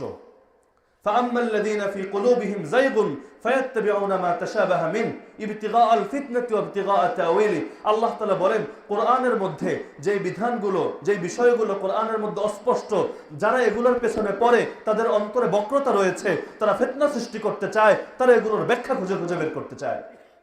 আলিফ লাম মিম অর্থ কিন্তু আমি জানি না, ইয়াসিন অর্থ জানি না, তাহা অর্থ জানি না, কাফ হা ইয়া আইন সাদ অর্থ জানি না, সাদ অর্থ জানি না। এরকম বহু সূরার শুরুতে আল্লাহ তাআলা এরকম আয়াতগুলো নাজিল করেছেন, এগুলোর অর্থ কেউ বলতে পারবে না, তারপরও মানি, তারপরও ঈমান রাখি। পবিত্র কোরআনের যতগুলো আয়াত রয়েছে সবগুলো আয়াতের উপর ঈমান রাখি। সর্বমোট আয়াতের সংখ্যা ৬,২৩৬। অনেকে এবার বলবেন সারা জীবন শুনে আসলাম ৬,৬৬৬। আপনি নিজেই কোরআন খুলে ক্যালকুলেটর নিয়ে বসে পড়েন, প্রত্যেক সূরা শুরুতে আয়াতের হিসাব দেওয়া থাকে। সূরা ফাতিহা ৭ আয়াত, সূরাতুল বাকারা ২৮৬ আয়াত, এরকম প্রত্যেকটা সূরা শুরুতে আয়াতের সংখ্যা দেওয়া থাকে। ক্যালকুলেটর নিয়ে বসে এভারেজে আপনি ১১৪টা সূরার হিসাব করেন, দেখেন জীবনে ৬,৬৬৬ মিলাতে পারেন কিনা। সমাজে বহুত কিছুই প্রচলিত যেগুলোর আদৌ কোনো ভিত্তি নেই, যা হোক ভিন্ন কথা। ৬,২৩৬। তো ইসলামের ভিত্তি হলো রব্বুল আলামিনের সামনে নিজেকে সঁপে দেওয়ার উপর। যুক্তিতে ধরলেও মানি, যুক্তিতে না ধরলেও মানি। সাহাবায়ে কেরাম সবার অবস্থা এক ছিল না। কিছু সাহাবী গ্রাম থেকে আসতেন, কিছু সাহাবী শহরে বসবাস করতেন। যারা শহরে বসবাস করতেন সর্বদা রাসূলের পাশে থাকতেন, তারা ইসলামের অনেক ভিতরগত বিষয়ও জানতেন। যারা বাইরে থেকে আসতেন অত কিছু জানতেন না, প্রথম দিন কালেমা পড়তেন, তারপর ইসলামের যেই বিধান তাদের কাছে পৌঁছতো সঙ্গে সঙ্গে মেনে নিতেন, দ্বিতীয় কোনো প্রশ্ন করতেন না। আল্লাহ তাআলা জাত সম্পর্কে আপনি যদি গবেষণা করতে যান, আল্লাহ কোথায় আছে, এই জাতীয় বিষয় নিয়ে যদি গবেষণা করতে যান, কোন কুল কিনারা বের করতে পারবেন না। তারপরও মানি। কেন মানি? কারণ ইসলামের মূল কথাই হলো নিজেকে সঁপে দেওয়া। সূরাতুল বাকারার 3য় আয়াতে আল্লাহ তাআলা বলে দিচ্ছেন, কোরআন হেদায়েত, কোরআনকে আমি নাজিল করেছি শুধু মুসলমানের জন্যই হেদায়েত না। শাহরু রমাদান আল্লাযী উনজিলা ফীহিল কুরআন হুদাল লিন-নাস ওয়া বায়িনাতিন মিনাল হুদা ওয়াল ফুরকান। সূরাতুল বাকারার মধ্যে আল্লাহ বলছেন যে রমজান মাস, সেই মাসে কোরআন নাজিল হয়েছে। এই কোরআন সমগ্র বিশ্ব মানবতার জন্য হেদায়েত। কেউ যদি সঠিক পথ পেতে চায়, চোখ থেকে যদি অন্ধ চশমা খুলে নেয়, কোন মতবাদ, কোন মতাদর্শ, কোন বিশেষ ফিলোসফি, এগুলোর চশমা যদি চোখে না রেখে একমাত্র সত্য পথ, সত্যের দিশা লাভ করার জন্য কোন ব্যক্তি যদি কোরআন রিসার্চ করার জন্য বসে, কোরআন বলছে হুদাল লিন-নাস, কোরআন তাকে সরল সঠিক পথই দেখাবে। তাহলে কোরআন তো হেদায়েত, কিন্তু সূরাতুল বাকারা 3য় আয়াতে আল্লাহ তাআলা বলে দিচ্ছেন হুদাল লিল মুত্তাকিন আল্লাযীনা ইউমিনুনা বিল গায়ব। যে কোরআন হলো এমন কিতাব, যালিকাল কিতাব লা রাইবা ফি, এই কিতাব হলো এমন কিতাব যে কিতাবের মধ্যে কোনো সন্দেহ সংশয়ের অবকাশ নেই। কিন্তু এই কিতাব হলো তাদের জন্য হেদায়েত যারা আল্লাহকে ভয় করে, যারা অদৃশ্যের উপর বিশ্বাস স্থাপন করে। আমাদের ঈমানের মূল ভিত্তি হলো অদৃশ্যের উপর বিশ্বাস স্থাপন। আর এখানে যারা রয়েছেন, রাসূলকে কেউ দেখেছেন? রাসূলের কথা কান দিয়ে শুনেছেন? আল্লাহর সঙ্গে কোনোদিন কথা হয়েছে? বনি ইসরাইলকে যখন মুসা আলাইহিস সালাম আল্লাহ তাআলার উপর ঈমান আনার দাওয়াত দিচ্ছে, বনি ইসরাইল সঙ্গে সঙ্গে বলছে আরিনাল্লাহ জাহরাতান, আরে আল্লাহকে প্রকাশ্যে এনে দেখাও। যদি আল্লাহকে দেখাতে পারো, যেই জিনিস দেখি সেই জিনিস মানি, আল্লাহকে দেখি না, আল্লাহকে মানি না। যদি আল্লাহকে প্রকাশ্যে এনে দেখাতে পারো, আল্লাহকে মানবো। আর যদি প্রকাশ্যে এনে দেখাতে না পারো, হে মুসা, তোমার দাওয়াত বন্ধ করে এই সমস্ত অদেখা জিনিসের উপর আমরা অন্ধবিশ্বাস স্থাপন করি না। কিন্তু কোরআন বলছে যে দেখা জিনিসের উপর যদি ঈমান রাখো আর এই প্রত্যয় যদি ভিতরে লালন করো, যা দেখি, যা যুক্তিতে ধরে কেবল তাই মানবো, তাহলে শুনে রাখো এই কোরআন তো নাজিল করেছিলাম সমগ্র বিশ্ব মানবতার হেদায়েতের জন্য, কিন্তু এই কোরআনের মধ্যে তোমার মতো নরধমের জন্য কোনো হেদায়েত নেই। কারণ এই কোরআন হেদায়েত হবে সেই সমস্ত আল্লাহ বিরোধের জন্য, আল্লাযীনা ইউমিনুনা বিল গায়ব, যারা অদৃশ্যের উপর তাদের বিশ্বাসের ভিত্তি স্থাপন করে। কথাগুলো বোঝা যাচ্ছে? ফেরেশতা দেখেছেন? আমাদের বিজ্ঞান মনস্করা জিন জাতির অস্তিত্বকে অস্বীকার করে, জিনকে ভূতের সঙ্গে মিলিয়ে ফেলে। ভূত যেমন রূপকথার গল্প যেগুলোর কোনো বাস্তবতা নেই, তো এরকম জিনও বোধহয় এরকম কোনো রূপকথার গল্প, এগুলোর আসলে কোনো হাকিকত, কোনো বাস্তবতা নেই। কিন্তু কোরআনের মধ্যে 114টা সূরার একটা সূরার নামই আল্লাহ তাআলা রেখেছেন সূরাতুল জিন।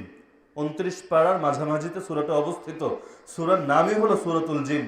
কুল উহিয়া ইলাইয়া আন্নাহু ইসতামা'a নাফারুম মিনাল জিন্নি ফাকালু ইন্না সামি'না কুরআনান আজাবা। হে নবী মুহাম্মদ, তুমি বলে দাও যে আমার উপরে ওহী নাজিল করা হয়েছে যে জিনদের একটা গোত্র খুব মনোযোগের সঙ্গে কোরআন শুনেছে এবং তারা শুনে বলেছে আমরা বিস্ময়কর এক গ্রন্থ আজকে শুনে আসলাম। তো যেই ব্যক্তি তার বিজ্ঞান মনস্ক হয়ে সে তার বিজ্ঞানকে সমর্থন করে না অথবা সে দেখেনি, এই জন্য জিনের অস্তিত্বকে অস্বীকার করে, সেই ব্যক্তি কোরআনের উপর ঈমান আনেনি। কোরআনের উপর ঈমান আনার মূল কথাই হলো যুক্তিতে ধরুক না ধরুক, চোখে দেখি অথবা না দেখি, সর্বাবস্থায় এগুলোর উপর আমাদের বিশ্বাস স্থাপন করতে হবে। আজকাল অনেক মানুষ ইসলামকে যুক্তির দ্বারা প্রতিষ্ঠিত করতে চায়। নাস্তিকদের সঙ্গে একটু ডিবেট করব, ইসলামের বিভিন্ন বিধানের যুক্তি তুলে ধরবো, আর তারা আস্তিক হয়ে যাবে, ধর্মপরায়ণ হয়ে যাবে, কোশ্চিন কালেও হবে না। যুক্তি হলো নাফসানিয়াত, নিজের খেয়াল খুশি। আল্লাহ কোরআনে বলেই দিচ্ছেন আফারাআইতা মান ইত্তাখাযা ইলাহাহু হাওয়া। হে নবী, আপনি ওই ব্যক্তিকে দেখেছেন যে নিজের হাওয়াকে, নিজের চাহিদা, নিজের কামনাকেই নিজের উপাস্য বানিয়ে নিয়েছে।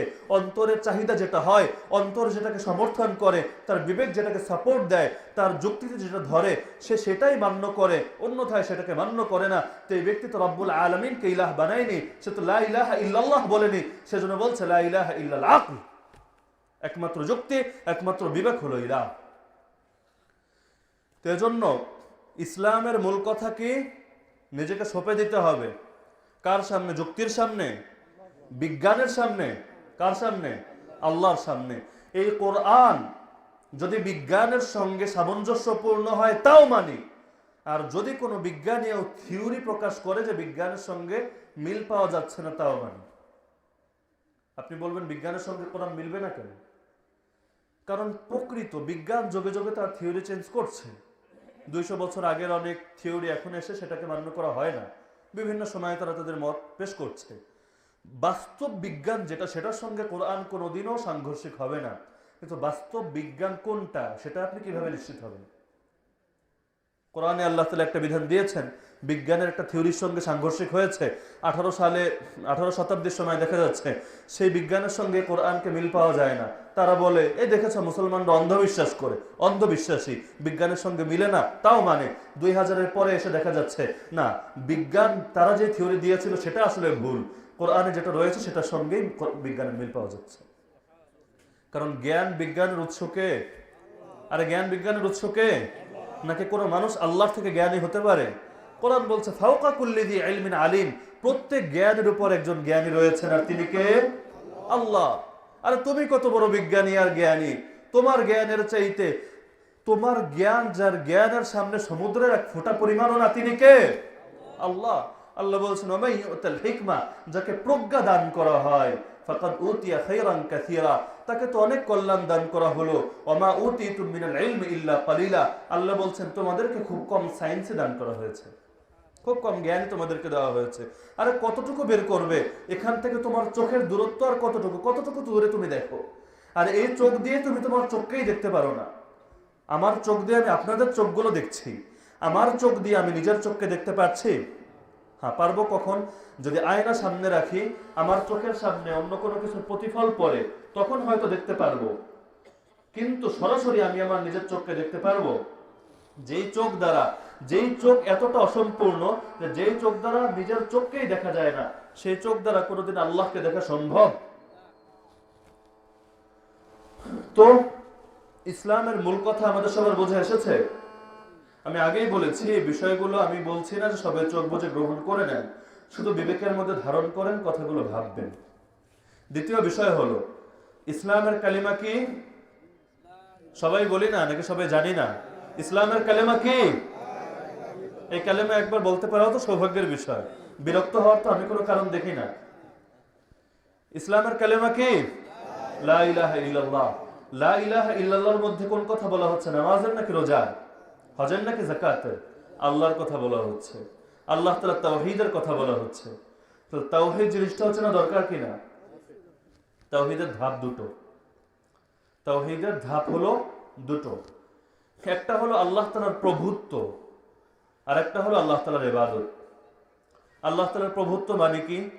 এই সারা বিশ্ব চরাচর, সারা জাহান, সমস্ত কুল কায়নাত মাখলুকাত, এগুলোকে কে সৃষ্টি করেছেন? আমাদের জীবন কার হাতে? আমাদের মৃত্যু কার হাতে? আমাদের সুস্থতা অসুস্থতা কার হাতে? সবকিছুর পরিচালক কে? এই বিষয়টা হলো একটা ধাপ, আল্লাহ তাআলার প্রভুত্ব। তো আমরা পূর্বের আলোচনা খেয়াল করে থাকলে এই জিনিসটা আমরা এতক্ষণে বোঝার কথা যে আমাদের হিন্দু যারা রয়েছে, খ্রিস্টান যারা রয়েছে, ইহুদি যারা রয়েছে, তারাও কিন্তু এই জিনিসটাকে বিশ্বাস করে। এর পাশাপাশি ইবলিস, শয়তান, সেও বিশ্বাস করে যে রবকে, রব মানে হলেন যিনি সৃষ্টি করেন, যিনি পরিচালনা করেন, যার হাতে ক্ষমতা, তিনি হলেন রব। তারাও বিশ্বাস করে যে রবকে আল্লাহ। লা ইলাহা ইল্লাল্লাহ আমাদের কালিমা, লা রাব্বা ইল্লাল্লাহ না। আজকাল কালিমার ভুল ব্যাখ্যা সমাজে প্রচলিত। অনেক ভাই কালিমার ব্যাখ্যা করে যে কালিমা কি? লা ইলাহা ইল্লাল্লাহ মানে আল্লাহ খাওয়ায়, আল্লাহ পড়ায়, আমাদের জীবন আল্লাহর হাতে, আমাদের মরণ আল্লাহর হাতে। এটা কালিমার ব্যাখ্যা। এটা কোনোদিনও কালিমার ব্যাখ্যা না, ভুল ব্যাখ্যা। শুনেছেন এই ব্যাখ্যা কোনোদিন? যে কালেমা মানে আল্লাহ খাওয়ায়, আল্লাহ পড়ায়, আল্লাহ সবকিছু করে, এটা হলো কালেমার ব্যাখ্যা। হ্যাঁ, এটা তখন কালেমার ব্যাখ্যা হতো যদি কালেমাটা হতো লা রাব্বা ইল্লাল্লাহ, লা রাব্বা ইল্লাল্লাহ, লা রাব্বা ইল্লাল্লাহ, তখন কালেমার এই ব্যাখ্যা সঠিক ছিল। কিন্তু আমরা কালেমার মধ্যে লা রাব্বা ইল্লাল্লাহ বলি না, আমরা কালেমার মধ্যে লা ইলাহা ইল্লাল্লাহ বলি। রাসূলুল্লাহ সাল্লাল্লাহু আলাইহি ওয়াসাল্লাম দুনিয়ার মধ্যে যে দাওয়াত নিয়ে এসেছিলেন, সেই দাওয়াত ছিল লা ইলাহা ইল্লাল্লাহ দাওয়াত, লা রাব্বা ইল্লাল্লাহ দাওয়াত না। কারণ তিনি যে জাহেলি সমাজের মধ্যে এসেছিলেন, সেখানে মুশরিক যারা ছিল, মুশরিক বলাই হয় যারা আল্লাহর অস্তিত্বে বিশ্বাস করে, যারা আল্লাহকে স্বীকার করে, কিন্তু আল্লাহর পাশাপাশি অন্য কাউকে আল্লাহর অংশীদার সাব্যস্ত করে। শিরক মানেই হলো অংশীদারত্ব। তারা কাফের ছিল না, আল্লাহকে অস্বীকার করতো না, তারা মুশরিক ছিল, অর্থাৎ আল্লাহর পাশাপাশি অন্য কাউকে মান্য করত। যেমন 33 কোটি দেবতার দেশ আমাদের ভারত। একদিকে ভগবান মানছে যে ভগবান প্রতিপালক, কিন্তু এর পাশাপাশি আরো দেবতা যোগ হয়েছে 33 কোটি। তো হুবহু শিরক ছিল সেই জাহেলি যুগের মুশরিকদের মধ্যে। তারা বিশ্বাস করত এই দেবতা জল দেয়, এই দেবতা আমি অসুস্থ হলে সুস্থ করে, এই দেবতা সে ফসলের সবকিছু নির্বাহ করে। কোন বছর ফসল ভালো হলে বলবো যে অমুক দেবী গজে চলে এসেছিল তাই ফসল ভালো হয়েছে। সে জাহেলি যুগের শিরক। জাহেলি যুগের শিরক আমাদের পার্শ্ববর্তী দেশের মানুষদের শিরক অভিন্ন। তারা লা রাব্বা ইল্লাল্লাহ বলতো না। রাসূল যদি তাদেরকে এই দাওয়াত দিতেন, আরে বলো আল্লাহ খাওয়ায়, আল্লাহ পড়ায়, আল্লাহ আসমান বানিয়েছেন, আল্লাহ জমিন বানিয়েছেন, তারা বলতো আরে তুমি ব্যাককল নাকি, এতকাল তো আমরা এগুলোই বলে আসছি, আমরাও তো বলি। আল্লাহ কোরআনে নিজে বলেন, কুল, হে নবী আপনি লা ইন সাআলতাহুম, যদি মক্কার মুশরিকদেরকে জিজ্ঞেস করেন, আপনি যদি এই মক্কার মুশরিকদেরকে জিজ্ঞেস করেন, কি জিজ্ঞেস করবেন? মান খালাকাস সামাওয়াতি ওয়াল আরদ, কে সৃষ্টি করেছে আসমান আর জমিন? ওয়া সাখখারাশ শামসা ওয়াল কমার, কে নিয়ন্ত্রণ করে সূর্য এবং চাঁদ? লা ইয়াকুলুন্নাল্লাহ, তাহলে মক্কার মুশরিকরাও বলবে আল্লাহ। মক্কার মুশরিকরা নাস্তিক ছিল না। কেউ যদি এটা ভাবে সে ভুল ধারণার মধ্যে রয়েছে। তারা নাস্তিক ছিল, নাস্তিক ছিল, আল্লাহর অস্তিত্বে বিশ্বাস করত। তাহলে সমস্যা কোথায়? সমস্যা হলো আল্লাহর পাশাপাশি তারা বিভিন্ন উপাস্য বানিয়ে নিয়েছিল। এক এক সময় এক এক উপাস্যকে ডাকতো। কেন ডাকতো তারা নিজেরাও বলে দিচ্ছে, মা না'বুদুহুম ইল্লা লিয়ুকাররিবুনা ইলাল্লাহি যুলফা। আরে তোমরা ভাবো আমরা হবলের পূজা করি, তোমরা ভাবো লাত দেবার পূজা করি, তোমরা ভাবো মানাতের পূজা করি, তোমরা ভাবো ওয়াদ, ইয়াগুস, ইয়াসু এগুলোর পূজা করি, কিন্তু বাস্তবে আমরা এগুলোর পূজা করি না। মক্কার মুশরিকরা বলছে আমরা আসলে পূজা করি আল্লাহর, কিন্তু কেন আমরা এদের সামনে সমর্পণ করি নিজেদেরকে, কেন আমরা তাদের সামনে নত হই, কেন তাদের সামনে প্রার্থনা করি? আরে বোঝো না, আমরা তাদের ইবাদত করি শুধুমাত্র এই জন্য যেন তারা আমাদেরকে সে রব্বুল আলামিনের নিকটবর্তী করে দেয়। তারা আল্লাহকে ভেবেছে দুনিয়ার রাজা বাদশার মতো। আপনি এখান থেকে গিয়ে আমাদের দেশের প্রাইম মিনিস্টারের সঙ্গে মিলিত হতে পারবেন? সম্ভব? আপনি বলবেন যে আমি রাজবাড়ির বিশিষ্ট একজন নাগরিক, দেশের প্রতিটা আইনের উপর আমার শ্রদ্ধা আছে, আমি সবগুলো মান্য করি, কোনো ক্ষেত্রে আমার কোনো নেই, আমি একজন আদর্শ নাগরিক, আমি আপনার সঙ্গে দেখা করতে চাই, সুযোগ দেবে? দারোয়ান ছেড়ে দেবে? দেবে না।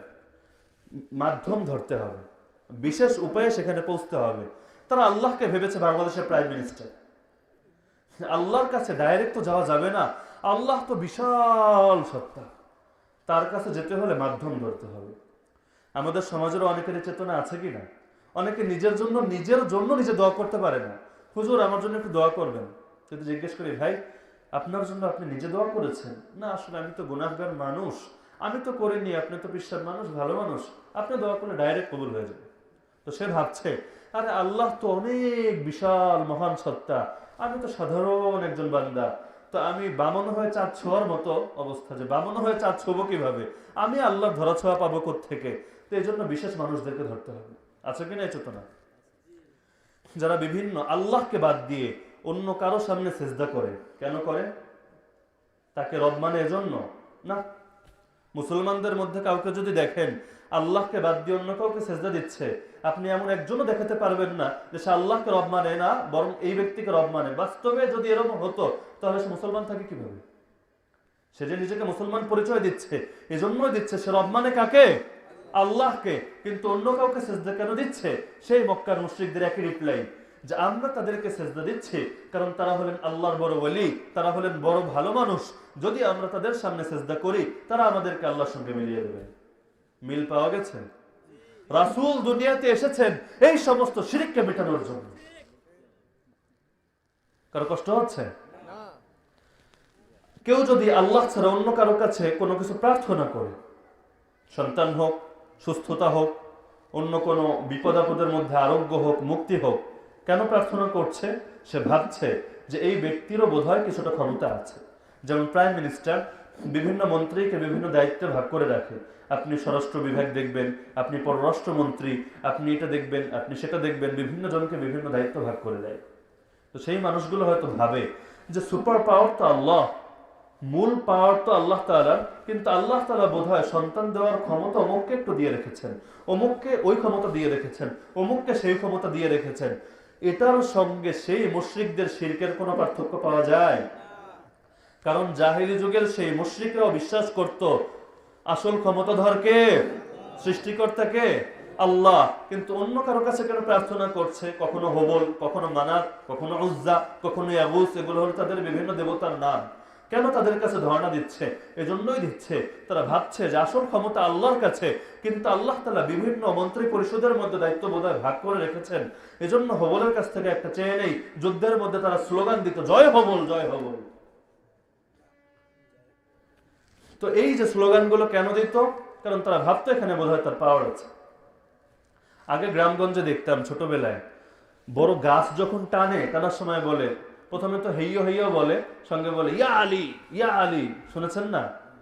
প্রথম যেবার শুনি আমি ভাবি কি ব্যাপার, আমাকে ডাকে কেন? আমার নামও তো জানেন না, আলী হাসান ওসামা। অবাক হয়ে গেছে, কি ব্যাপার, আমাকে ডাকার কি আছে? পরে কাছে গিয়ে বুঝলাম যে আমাকে ডাকে না, অন্য কাউকে ডাকে। কাকে ডাকছে? আল্লাহকে না আলী রাদিয়াল্লাহু আনহুকে। তো সে কি ভাবে যে আল্লাহ তাআলা তো অনেক ক্ষমতা, পাশাপাশি আল্লাহ তাআলা আলী রাদিয়াল্লাহু আনহুকে একটু দিয়ে রেখেছেন যে গাছ টানলে এই গাছকে সরিয়ে ফেলার ক্ষমতা আলী। এটা যদি না ভাবে তাহলে আলীকে ডাকার কি দরকার?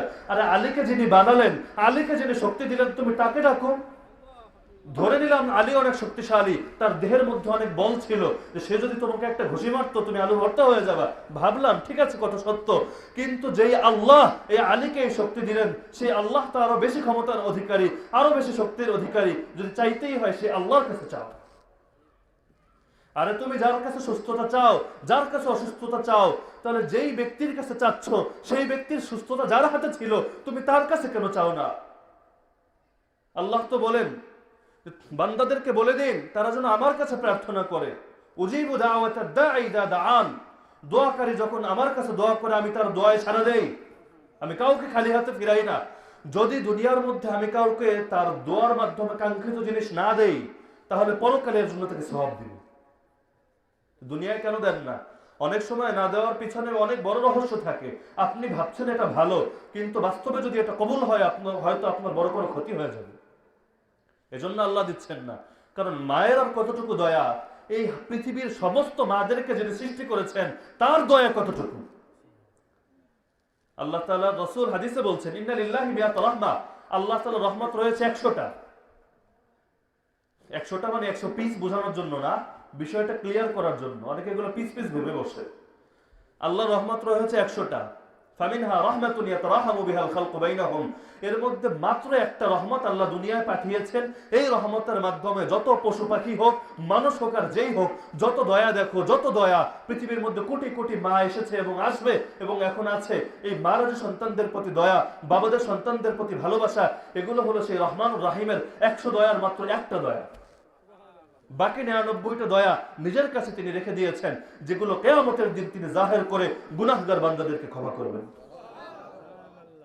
তো যে আল্লাহ এত দয়ালু যে কোরআন পাঠ শুরুই করে বিসমিল্লাহির রহমানির রহিম। রহমান শব্দ এসেছে রহমত থেকে, রাহিমও এসেছে রহমত থেকে। রহমানের দ্বারাও দয়ালু বুঝায়, রাহিমের দ্বারাও দয়ালু বুঝায়। বিসমিল্লাহ আল্লাহর নামে শুরু করে আল্লাহকে আল্লাহর পরিচয় দিচ্ছে। আল্লাহ হলেন আর রহমান, আল্লাহ হলেন আর রাহিম। আরে আল্লাহ তো দয়ালু। যেই আল্লাহকে দয়ালু বলে প্রতি মুহূর্তে স্বীকৃতি দিচ্ছি, সেই আল্লাহর কাছে চাইতে আমার বাধে কেন? দুনিয়ার মানুষদের কাছে চাই। আরে দুনিয়ার মানুষদের দয়ার কতটুকু? সারা দুনিয়ার সব মানুষের দয়া তো আল্লাহ তাআলার দয়া থেকে মাত্র 1%, বাকি 99% তো এখন আল্লাহর কাছে রয়ে গেছে। আর দুনিয়ার মানুষের কাছে কি চাও? এই দুনিয়ার মানুষদেরকে যিনি দয়া দিলেন তার কাছে চাও। তিনি তো আরহামুর রাহিমিন। আজকাল তো চায় না মানুষ, ভরসা করে আল্লাহ ছাড়া অন্য জিনিসের উপর।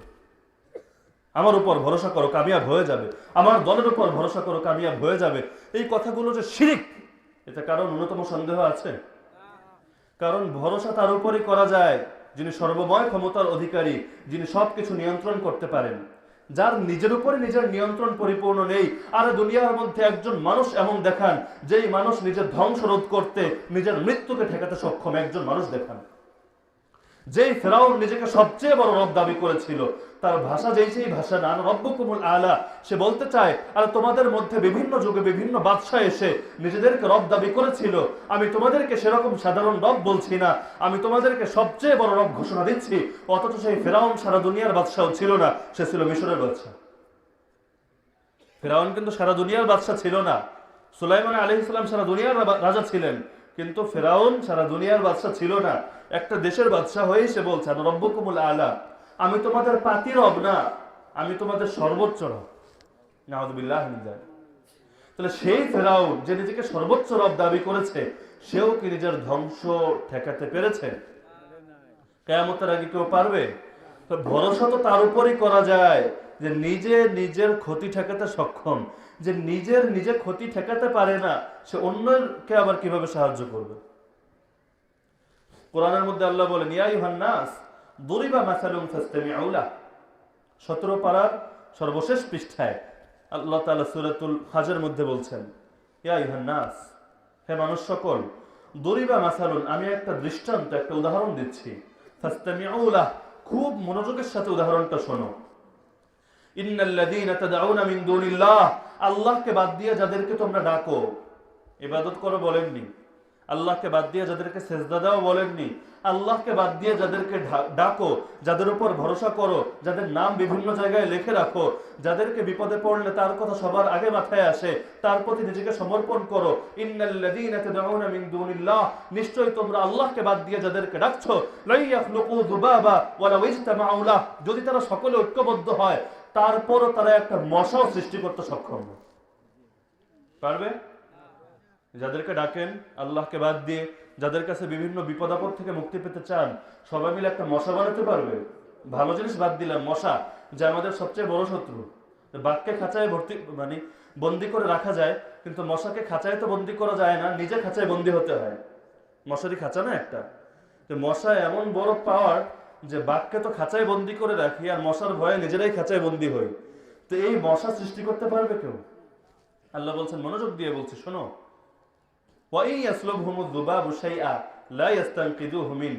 আরে শোনো, মাছি মশা সৃষ্টি করবে তো দূরের কথা, মাছি এসে যদি তাদের খাবারে ভাগ বসায়, তুমি তোমার দেবতার সামনে একটা খাবার দিয়ে আসলে, একটা নারিকেল অথবা অন্য একটা খাবার তুমি পূজার সময় দিয়ে আসলে দেবতাকে, এখন একটা মাছি এসে যদি সেখানে বসে একটা ভাগ বসায়, তাহলে সেই দেবতা তো সেই মাছির কাছ থেকে নিজের খাবারকেই বাঁচাতে পারে না। যে নিজের খাবারকেই বাঁচাতে পারে না, সে তোমাকে বাঁচাবে কোত্থেকে? আরে যার জন্য খাবার রেখে আসো তার পেটেও তো যায় না, তার খাদেম খুদ্দাম যারা থাকে তারা গায়েব করে দেয়। আমার বাসা শাহজালাল মাজারের পাশে। ছোটকালে ভাবতাম আল্লাহ কত টাকা মানুষ দিচ্ছে, বিশাল বিশাল হাড়ি ভরে যাচ্ছে, তো চকচক করছে নোটগুলো।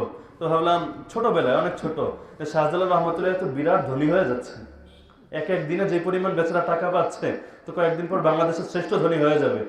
বিল গেটসকেও ছাড়াতে মনে বেশি সময় লাগবে না। তো কয়েকদিন পর যখন বড় হলাম তখন বুঝলাম না, এর 1 টাকা ওনার কবরের মধ্যে কোনো ফুটা করা নেই, কবরের মধ্যে ব্যাংকের মতো 1 টাকাও ফেলা হয় না, সব যেন কোথায় হাওয়া হয়ে যায়। কোথায় হাওয়া হয় আল্লাহই ভালো জানে। তো আল্লাহ তাআলা কোরআনে বিভিন্ন ভাবে বুঝিয়েছেন। ইব্রাহিম আলাইহিস সালাম তার বাবাকে বলছেন, ইয়া আবাতি লিমা তা'বুদু মা লা ইয়াসমা ওয়া লা ইউবসিরু ওয়া লা ইউগনি আনকা শাইআ। হে আমার বাবা, আদরের সঙ্গে ডাকছেন, ইয়া আবিনা বলি ইয়া আবাতি কোরআনের ভাষায়। আমাদের এখন সর্বোচ্চ শ্রদ্ধা আমরা যেভাবে বাংলায় জানাই, আব্বু হোক, ড্যাডি হোক, যেভাবে হোক, পাপা হোক, যে হে ড্যাডি আপনাকে বলছি শোনেন, লিমা তা'বুদু মা লা ইয়াসমা ওয়া লা ইউবসিরু ওয়া লা ইউগনি আনকা শাইআ।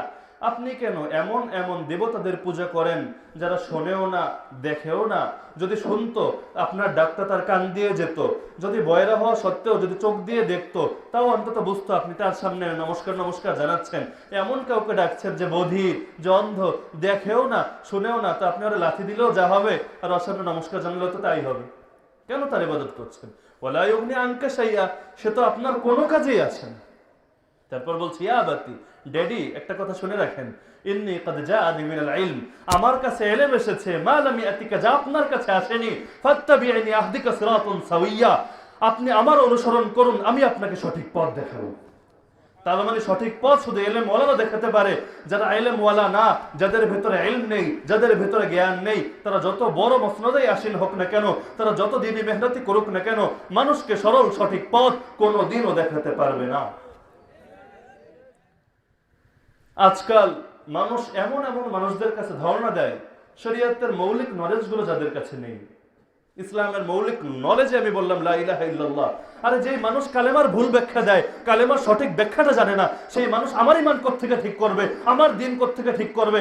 আরে বেচারা এতকাল সময় ব্যয় করে, এতকাল মেহনত করে নিজের ঈমানটাই ঠিক করতে পারলে না। আরে কালেমার ব্যাখ্যাটাই জানো না, আগে যদি জানতে তারপর না মানার চেষ্টা করতে পারতে।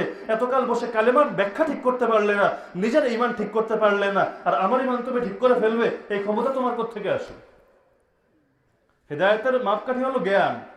যার জ্ঞান নেই সে নিজেই পরিশুদ্ধ না, অন্যকে পরিশুদ্ধ করবে কোত্থেকে? হাতুড়ে ডাক্তার। ফার্মেসির মধ্যে বিভিন্ন মানুষ ওষুধ দেয় না, ফার্মাসিস্টরাও বসে বসে ওষুধ দেয়। ক্যান্সার হলে তাদের কাছে যাবেন আপনারা?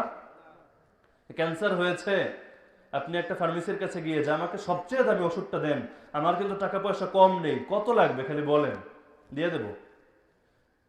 ওষুধ দিবে বা দিলে কি আদৌ কাজ হবে? কেন হবে না? তার জ্ঞান নেই। জ্ঞান থাকে কার কাছে? যেই ব্যক্তি প্রকৃত ডাক্তার, যে কষ্ট করে এই বিদ্যা অর্জন করেছে, শুধু অর্জন করেই খানতে দেয়নি, লম্বা সময় ইন্টার্নি করেছে, হাতে কলমে শিখেছে। শুধু তাত্ত্বিকভাবে শিখলে হবে না। তাত্ত্বিকভাবে ড্রাইভিং পারেন, গাড়ি দিলে হাত কাঁপতে থাকে, কেঁপে কেঁপে পড়ে যান, আপনি ড্রাইভার হতে পারবেন না। তাত্ত্বিকভাবে শিখেছে, এরপর ব্যবহারিকভাবে, প্রায়োগিকভাবে, প্র্যাকটিক্যাল সেটা লম্বা সময় সে এটার অনুশীলন করেছে, তাহলে সেই ব্যক্তির কাছ থেকেই কেবল ওষুধ নেওয়া যাবে। অথচ আজকাল মানুষ ইমানের, আমাদের সবচেয়ে দামি জিনিস কি নাকি আমল? সবচেয়ে দামি জিনিস কি? ইমান। নামাজ যদি এক ওয়াক্ত নামাজ ভুলও পড়ি, এমন কারো পেছনে পড়লাম, এমন ইমামের পেছনে পড়লাম যে ইমাম হয়তো মুশরিক। আজকাল নামাজ পড়ার আগে এগুলো খেয়াল করেন আপনারা? কোন ইমামের পেছনে নামাজ পড়ছেন, তার আকীদা বিশ্বাস আদৌ ঠিক আছে কিনা? অনেকে আমল দেখে, দাড়ি ঠিক আছে কিনা, উনি নজর টজর খারাপ দিকে তাকায় কিনা, এগুলো দেখে, ঠিক আছে। তার থেকে বেশি তো হলো বিশ্বাস, ইমান, আকীদা। তার আকীদা ঠিক আছে কিনা মুসল্লিদের কোনো খবরই নেই, নামাজ পড়ে যাচ্ছে বছরের পর বছর, অথচ আমলের ত্রুটি থাকলেও নামাজ হয়ে যাবে। একজন ইমাম যদি কবিরা গুনাহেও লিপ্ত থাকে, তারপর নামাজ হবে না? নামাজ হবে। একজনের যদি দাড়ি শেভ করেও থাকে, নামাজ হবে, মাকরু হবে। মাকরু হবে মানে কি? অপছন্দনীয়, একটু গুনাহ হবে, কিন্তু নামাজ কিন্তু আদায় হয়ে গেছে। কিন্তু আরেকজনের আকীদা বিশুদ্ধ না, ভিতরে শিরিক আছে, নিফাক আছে, কুফর আছে, বছরের পর বছর খুশুখুজুর সঙ্গে প্রথম কাতারে দাঁড়িয়ে তাকবীর উলার সঙ্গেও যদি নামাজ পড়েন, আপনার এক ওয়াক্ত নামাজ আল্লাহর কাছে কবুল হবে না। তো ধরলেন ইমামের পিছনে আপনি নামাজ পড়লেন, তো এখন কথা হারিয়ে গেছে, কি বলেছিলাম? মানে ইমাম সাহেবকে জানতে হবে যে ওনার মধ্যে। আচ্ছা, এটা অন্য পয়েন্ট। ইলম, তো ইলম সবকিছুর মূলে হলো ইলম।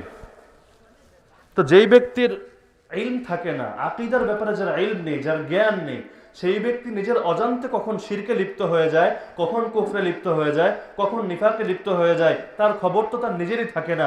সে অন্য মানুষকে কিভাবে সঠিক দিন শিক্ষা দেবে?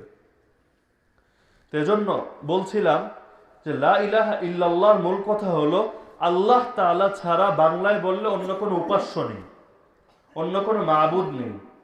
আমরা হলাম আব্দ, গোলাম, আল্লাহ হলেন আমাদের মাবুদ, আমাদের মনিব। তো যেই ব্যক্তি আল্লাহর সামনে পুরোপুরি নিজেকে সঁপে দিতে পেরেছে, আল্লাহর দাসত্বকে পরিপূর্ণরূপে গ্রহণ করতে পেরেছে, সেই ব্যক্তি গোলাম। আর তার এই যে কালিমা লা ইলাহা ইল্লাল্লাহ, সে এই কালিমার মর্ম, এই কালিমার হাকিকত, এই কালিমার হককে আদায় করেছে। তো যেটা বলছিলাম যে আল্লাহ তাআলা তাওহীদের দুটো ধাপ, দুটো স্টেপ। প্রথম স্টেপ হলো আল্লাহ তাআলার প্রভুত্ব। আল্লাহ তাআলা আমাদের প্রতিপালক, আমাদের সৃষ্টিকর্তা, আমাদের জীবনদাতা, আমাদের জীবিকাদাতা, আমাদের সব কিছুর কার হাতে? আল্লাহর হাতে। আল্লাহ সর্বময় ক্ষমতার অধিকারী, সার্বভৌম ক্ষমতার অধিকারী। ইন্নাল্লাহা আলা কুল্লি শাইইন কাদির, নিশ্চয়ই আল্লাহ তাআলা সর্ববিষয়ে পরিপূর্ণ ক্ষমতাবান। এটা হলো আল্লাহ তাআলার প্রভুত্ব। তো এই প্রভুত্বকে যারা বিশ্বাস করে না তারা হলো নাস্তিক। এই প্রভুত্বে যারা বিশ্বাস করে না তারা হলো নাস্তিক, তারা রবের অস্তিত্বে বিশ্বাস করে না। আর যারা আস্তিক, তারা এটা বিশ্বাস করে যে আল্লাহ তাআলার অস্তিত্ব রয়েছে, তিনি আমাদের রব, আমাদের খালেক, আমাদের মালিক, আমাদের আরোগ্য দানকারী, আমাদের জীবিকা দানকারী, সবকিছু। কিন্তু কালেমার দাওয়াত এটা না।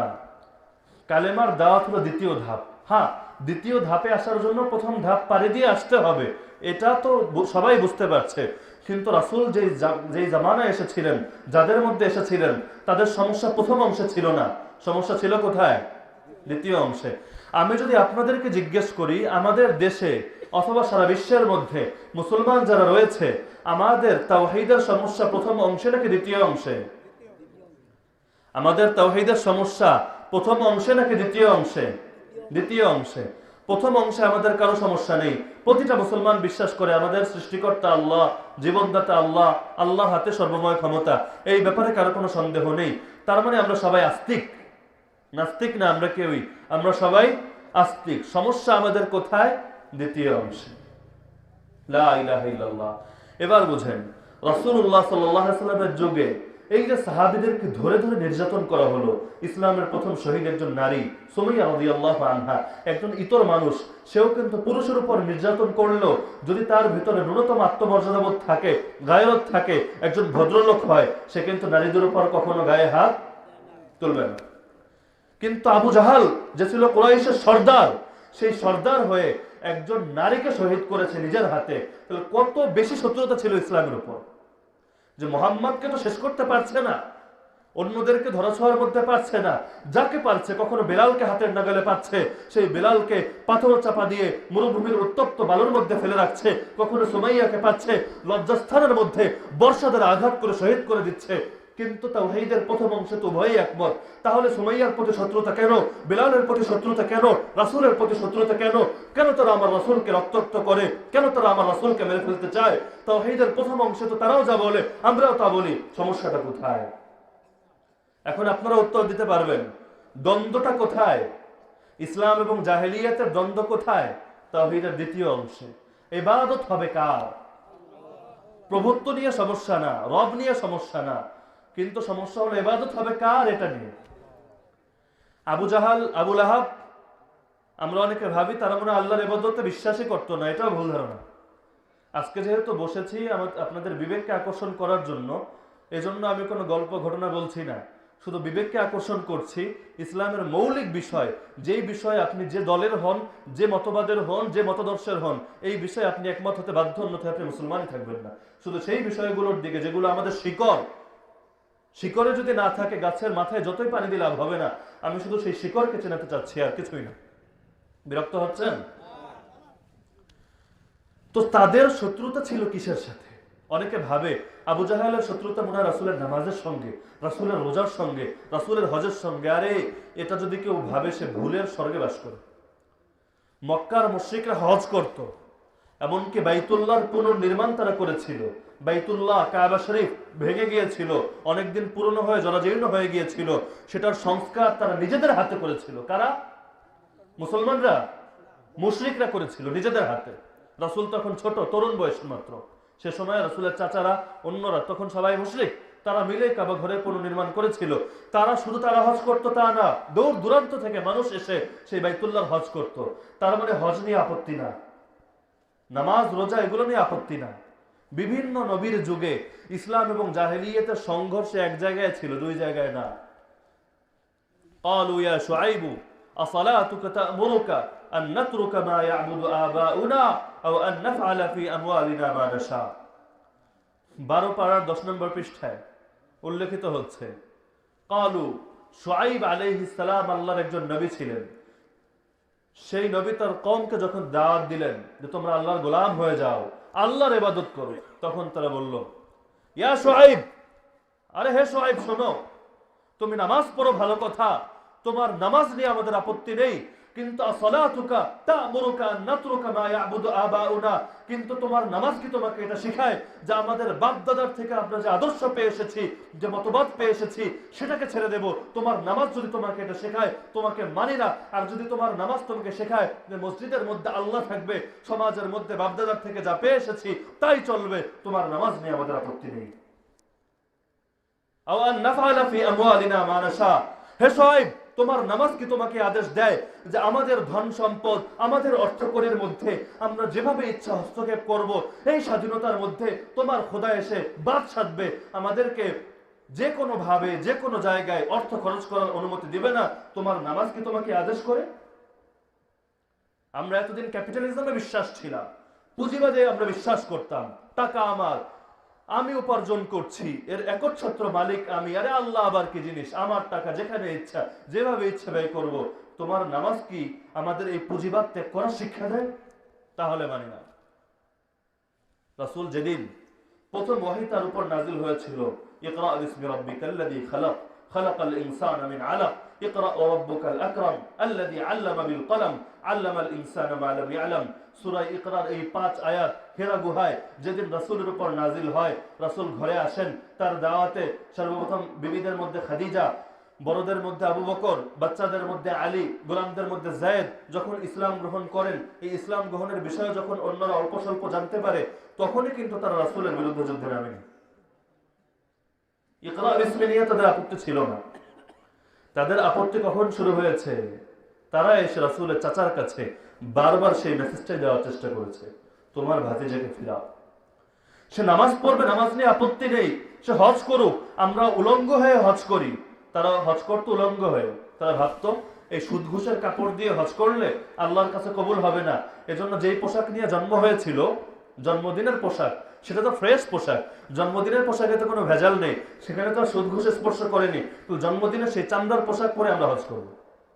তো উলঙ্গ হয়ে হজ করতো। তো তাদের কথা ছিল, আরে তুমি কাপড় পরে হজ করবে করো, তুমি নামাজ পড়বে পড়ো, এগুলো নিয়ে আপত্তি নেই, কিন্তু তুমি কেন আমাদের বাপ দাদার রেখে যাওয়া সেই আদর্শের উপর হস্তক্ষেপ করবে? কেন আমাদের দেবতাদের নিয়ে কথা বলবে? কেন বলবে আমাদের বাপ দাদারা ভুলের উপর ছিল? যখন তাদেরকে বলা হয়, কোরআন বলছে ইত্তাবিউ মা আনজালাল্লাহ, আল্লাহ তাআলা যে সকল বিধান নাজিল করেছেন তোমরা সেগুলোর অনুসরণ করো, তখন তারা বলে বাল নাত্তাবিউ মা ওয়াজাদনা আলাইহি আবাআনা, আমরা তো সেই বিধানের অনুসরণ করব যার উপর আমরা আমাদের বাপ দাদাকে পেয়েছি। আল্লাহ বলছেন আওলাউ কানা আবাউহুম লা ইয়াকিলুনা শাইআ ওয়া লা ইয়াহতাদুন, যদিও তাদের বাপ দাদারা কোনো কিছুই বুঝতো না এবং তারা হেদায়েতের উপর ছিল না। ইসলাম এবং জাহেলিয়াতের মূল সংঘর্ষ এখানে। মৌলিক ইবাদত ব্যক্তিগত ইবাদত নিয়ে না, কিন্তু ইবাদতের এটা সীমাবদ্ধতা নিয়ে। তাদের দৃষ্টিভঙ্গি ছিল যুগে যুগে, যারা নবীদের শত্রু ছিল তাদের দৃষ্টিভঙ্গি ছিল ইবাদতের গণ্ডি থাকবে ব্যক্তিগত জীবনের মধ্যে সীমাবদ্ধ। তুমি ব্যক্তিগত মুসলিম হও, ব্যক্তিগত জীবনে তুমি ইসলাম প্র্যাকটিস করো, কোনো সমস্যা নেই, কিন্তু সমাজ আল্লাহর বিধান অনুযায়ী চলবে না, সমাজ চলবে আবু জাহেলের বিধান অনুযায়ী। মদিনা যাওয়ার পর সমাজ আল্লাহর বিধান অনুযায়ী চলবে না, মুহাম্মদুর রাসূলুল্লাহ আল্লাহর বিধানকে বাস্তবায়ন করতে পারবে না, বরং বাস্তবায়িত হবে আব্দুল্লাহ ইবনে উবাই ইবনে সালুলের বিধান। সংঘর্ষ ছিল এখানে। কিন্তু ইসলাম বলে, কোরআন বলে যে শোনো, তোমরা কি কিতাবের কিছু অংশের উপর ঈমান রাখো আর কিছু অংশকে অস্বীকার করো? আরে মানুষ, যদি তোমাদেরকে নামাজ পড়তে বলি নামাজ পড়ো, রোজা রাখতে বললে রোজা রাখো, হজ করতে বললে হজ করো, কিন্তু যদি বলা হয় যে তোমার পরিবারও চলবে ইসলাম অনুযায়ী, তোমার সমাজও চলবে ইসলাম অনুযায়ী, তোমার রাষ্ট্রও চলবে ইসলাম অনুযায়ী, তখন আর তুমি ইসলামকে মানতে পারো না। তোমরা কি কিতাবের কিছু অংশের উপরে ঈমান রাখো আর কিতাবের কিছু অংশকে অস্বীকার করো? ফামা জাযাউ মান ইয়াফআলু যালিকা মিনকুম, আল্লাহ বলছেন তোমাদের মধ্যে যেই ব্যক্তি এরকম করবে, সে নিজেকে যতই ধর্মভীরু দেখাক না কেন, যতই ধার্মিক মুসলমান হিসাবে নিজেকে উপস্থাপন করুক না কেন, কিন্তু তার শাস্তি হলো ইল্লা খিজুন ফিল হায়াতিদ দুনিয়া, দুনিয়ার জীবনে লাঞ্ছনা, ওয়া ইয়াউমাল কিয়ামাতি ইউরাদ্দুনা ইলা আশাদ্দিল আযাব, আর কিয়ামতের দিন তাদেরকে কঠিন শাস্তির দিকে ফিরিয়ে দেওয়া হবে। ইসলামের সঙ্গে জাহেলিয়াতের দ্বন্দ্ব ব্যক্তিগত জীবন নিয়ে ছিল না, দ্বন্দ্ব ছিল যে সব ক্ষেত্রে আমরা কার গোলামি করব। ইসলাম বলছে সব ক্ষেত্রে গোলামি চলবে কার? ইনিল হুকমু ইল্লা লিল্লাহ, গোলামি যদি করতে হয় একমাত্র কার গোলামি করব? আল্লাহ। কিন্তু সেই জাহেলি মানুষ তারা বলতো যে আল্লাহর গোলামি করো ভালো কথা, কিন্তু সেটার নির্ধারিত গণ্ডি আছে, সেই গণ্ডির মধ্যে থেকে আল্লাহর ইবাদত করো, কিন্তু খবরদার গণ্ডিকে অতিক্রম করবে না, চলবে সেকুলারিজম। এখান থেকেই দ্বন্দ্ব। মুসআব ইবনে উমাইর রাদিয়াল্লাহু তাআলা আন, আল্লাহ রাসূলের বিশিষ্ট সাহাবী, ইসলাম গ্রহণ করলেন। আমাদের সমাজে আমাদের যুবকরা স্বাভাবিকভাবেই একটু বিলাসিতা বেশি করে কিনা বৃদ্ধদের থেকে? আমাদের সমাজে সর্বোচ্চ বিলাসী যে তরুণ, তার চাইতেও বেশি বিলাসী ছিল মুসআব ইবনে উমাইর রাদিয়াল্লাহু আনহু ইসলাম গ্রহণের পূর্বে। তার এক একটা কাপড়ের দাম ছিল, বর্ণনায় দেখা যায় 200 দিরহাম। 200 দিরহাম হলে যাকাত ফরজ হয়ে যায়। আর কয় টাকা হলে যাকাত ফরজ হয় হিসাব করেন? 500 টাকা হলে, 5000 টাকা হলে, কত টাকা হলে যাকাত ফরজ হয়? সেই পরিমাণ সম্পদ ছিল তার এক একটা কাপড়ের দাম। আরবের সবচেয়ে দামি কাপড় পরতো সেই মুসাব, সবচেয়ে দামি পারফিউম ব্যবহার করতো সেই মুসাব, সবচেয়ে দামি ঘোড়া, বর্তমান যুগের গাড়ি ছিল সেই মুসাবের। এত বিলাসী তরুণ। একদিন গেল রাসূলুল্লাহ সাল্লাল্লাহু আলাইহি ওয়াসাল্লামের মজলিসে। রাসূল তখন আমাদের মতো এরকম প্রকাশ্যে জনসম্মুখে মজলিস করার মতো অবস্থা ছিল না। চারিদিকে শত্রু আর শত্রু, বন্ধু খুঁজে পাওয়া দায়। আমরা যে প্রকাশ্যে বসে কথা বলছি, ইসলামের দাওয়াত দিচ্ছি, আল্লাহর বাণী পেশ করছি, কোরআনের বিধান তুলে ধরছি, এই স্বাধীনতা রাসূল অনেক পরে ভোগ করেছেন। মক্কার জীবনে এই স্বাধীনতা ভোগ করতে পারেননি। তখন রাসূল মক্কা থেকে কিছুটা দূরে একজন সাহাবীর ঘর ছিল, যে সাহাবীর নাম ছিল আরকাম ইবনে আবিল আরকাম রাদিয়াল্লাহু তাআলা আনহু। তার ঘরে গিয়ে রাসূল মজলিস করতেন। একজন, দুজন, তিনজন, এরকম বিভিন্ন ভাবে, বিক্ষিপ্ত ভাবে সাহাবীরা সেখানে গিয়ে মিলিত হতো। সেখানে ইলমের হালাকা হতো, রাসূল তাদেরকে দার্স দিতেন। তো একদিন ঘটনাক্রমে মুসাবের এক বন্ধু তাকে সেখানে নিয়ে যায়। সেখানে গিয়ে রাসূলের মুখ থেকে ইসলামের কথা শুনে, কোরআনের বিধান শুনে, সত্য তো আলো, জাহেলিয়াত তো অন্ধকার। অন্ধকার এবং আলোর মধ্য থেকে মানুষ কোনটাকে গ্রহণ করবে? আজকাল মানুষ ইসলাম থেকে দূরে কেন? আজকাল মানুষ ইসলাম মানে না কেন? কারণ আমরা তাদেরকে ইসলাম চিনাই নিয়ে জন্য মানে না। যদি মানুষ ইসলাম চিনত, অবশ্যই মানত। কারণ ইসলামের মধ্যে আলো আছে। যেই ব্যক্তির অন্তরের মধ্যে বক্রতা নেই, সেই ব্যক্তির অন্তর আলো গ্রহণ করার জন্য সর্বদা প্রস্তুত রয়েছে। আজকে সমাজের একজন বৃদ্ধ ব্যক্তি 60+, 70+ হয়ে যায়, ইসলামের হাকিকতে জানে না, তাহলে সারাটা জীবন কি করলো সে? কেন আমরা আশা করছি ইসলামের জন্য নিজেকে উৎসর্গ করে দিবে? কিভাবে আশা করছি? সে তো ইসলামের বাস্তবতাই অনুধাবন করেনি। সে বুঝেছে ফ্যামিলির কি গুরুত্ব, সে বুঝেছে স্ত্রীর কি গুরুত্ব, সে বুঝেছে সন্তানের কি মর্যাদা। এগুলো বোঝার কারণে সন্তানের মহব্বত তার দিলে আছে, স্ত্রীর মহব্বত তার দিলে আছে, বাবা মায়ের ভালোবাসা তার অন্তরে রয়েছে। এগুলোর জন্য সে নিজেকে তিলে তিলে ক্ষয় করে দিচ্ছে, মাথার ঘাম পায়ে ফেলছে, সারাটা দিন এগুলোর পেছনে ব্যয় করছে, ইসলামের জন্য করছে না। আর করবে কিভাবে? ইসলাম তো শিখতে হয়, ইসলাম তো চিনতে হয়, ইসলামকে তো জানতে হয়, ইসলামকে তো বুঝতে হয়, তারপর না ধারণ করার প্রশ্ন। আমার রাসূল 13টা বছর বসিয়ে সাহাবীদেরকে ইসলাম চিনিয়েছেন, ইসলাম জানিয়েছেন, ইসলাম বুঝিয়েছেন। তারপর সাহাবীরা কখনো বদরে ছুটে গেছেন, উহুদে ছুটে গেছেন, একজন সাহাবীও পিছু হটেননি। দেখছেন সামনে রক্ত আর রক্ত, শহীদ করে দেওয়া হচ্ছে। তারপরে এক একজন রাসূলের সামনে ঢালের মতো দাঁড়িয়ে যাচ্ছেন, বুকের মধ্যে তীর বিচ্ছে, তরবারির আঘাত পড়ছে, একজনও পিছনে হচ্ছেন না। কারণ তারা জানেন যে চোখ বন্ধ হওয়ার পরে আমার জন্য কি সুসংবাদ অপেক্ষা করছে। এই জন্য তো ইসলাম তো চিনতে হবে। তো যখন তিনি রাসূলের মুখ থেকে, শেষ করে দেব, যখন তিনি রাসূলের মুখ থেকে ইসলামের বার্তা শুনলেন, কোরআনের তেলাওয়াত শুনলেন, ওয়াকুল জাআল হক ওয়া যাহাকাল বাতিল, হে নবী তুমি বলো সত্য এসেছে, মিথ্যা দূর হয়েছে। ইন্নাল বাতিলা কানা যাহুকা, মিথ্যা তো দূর হওয়ারই ছিল। তার অন্তরের মধ্যেও সত্যের আগুন জ্বলে গেল। রাসূলের হাদিস বলছে, কুল্লু মাউলুদিন ইউলাদু আলাল ফিতরা, পৃথিবীর মধ্যে প্রত্যেকটা নবজাতক সত্য গ্রহণের স্বভাবজাত যোগ্যতা নিয়ে জন্মগ্রহণ করে। প্রতিটা নবজাতক শিশু, সে হিন্দুর ঘরে হোক, খ্রিস্টানের ঘরে হোক, বৌদ্ধর ঘরে হোক, যে কোনো ধর্মের অনুসারী অথবা কোনো নাস্তিকের ঘরে হোক, সত্য গ্রহণের স্বভাবজাত যোগ্যতা নিয়ে সে জন্মগ্রহণ করে। ফাআবাওয়াহু ইউহাউইদানিহি আও ইউনাসসিরানিহি আও ইউমাজ্জিসানিহি, এরপর তার বাবা মা তাকে ইহুদি বানায়, তাকে খ্রিস্টান বানায়, তাকে অগ্নিপূজক বানায়। দোষ হলো বাবা মা। যদি তাকে নিরাপদভাবে, সুষ্ঠুভাবে তাকে বিকশিত করা হতো, অবশ্যই সে সত্য ধর্ম, স্বভাবজাত ধর্ম ইসলামকে গ্রহণ করে নিত। এজন্য সত্যের মধ্যে আল্লাহ তাআলা আলো রেখেছেন। আজকাল তো মুসলিমদের উপর আমাদের কোনো মেহনতি নেই। দাওয়াত তাও মুসলমানদের মধ্যে সীমাবদ্ধ হয়ে গিয়েছে, তাবলীগ মুসলমানদের মধ্যে সীমাবদ্ধ হয়ে গিয়েছে। কিন্তু আল্লাহ তাআলা সত্যের মধ্যে আলো রেখেছেন। মুসআব বিন উমাইর মুসলিম ছিলেন না। রাসূল যখন আবু বকরকে দাওয়াত দেন মুসলিম ছিলেন না। ইসলাম আসার পূর্বে মুসলিম কে ছিল? রাসূল দাওয়াত দিচ্ছেন, দাওয়াতে মেহনত করছেন, কাদের পেছনে? সেই সমস্ত মানুষের পেছনে যারা জাহেলিয়াতের অন্ধকারের মধ্যে এতকাল নিমজ্জিত ছিল, কিন্তু তাদের অন্তরের মধ্যে আল্লাহ তাআলা সত্য গ্রহণের স্বভাবজাত এক যোগ্যতা দিয়ে দিয়েছেন।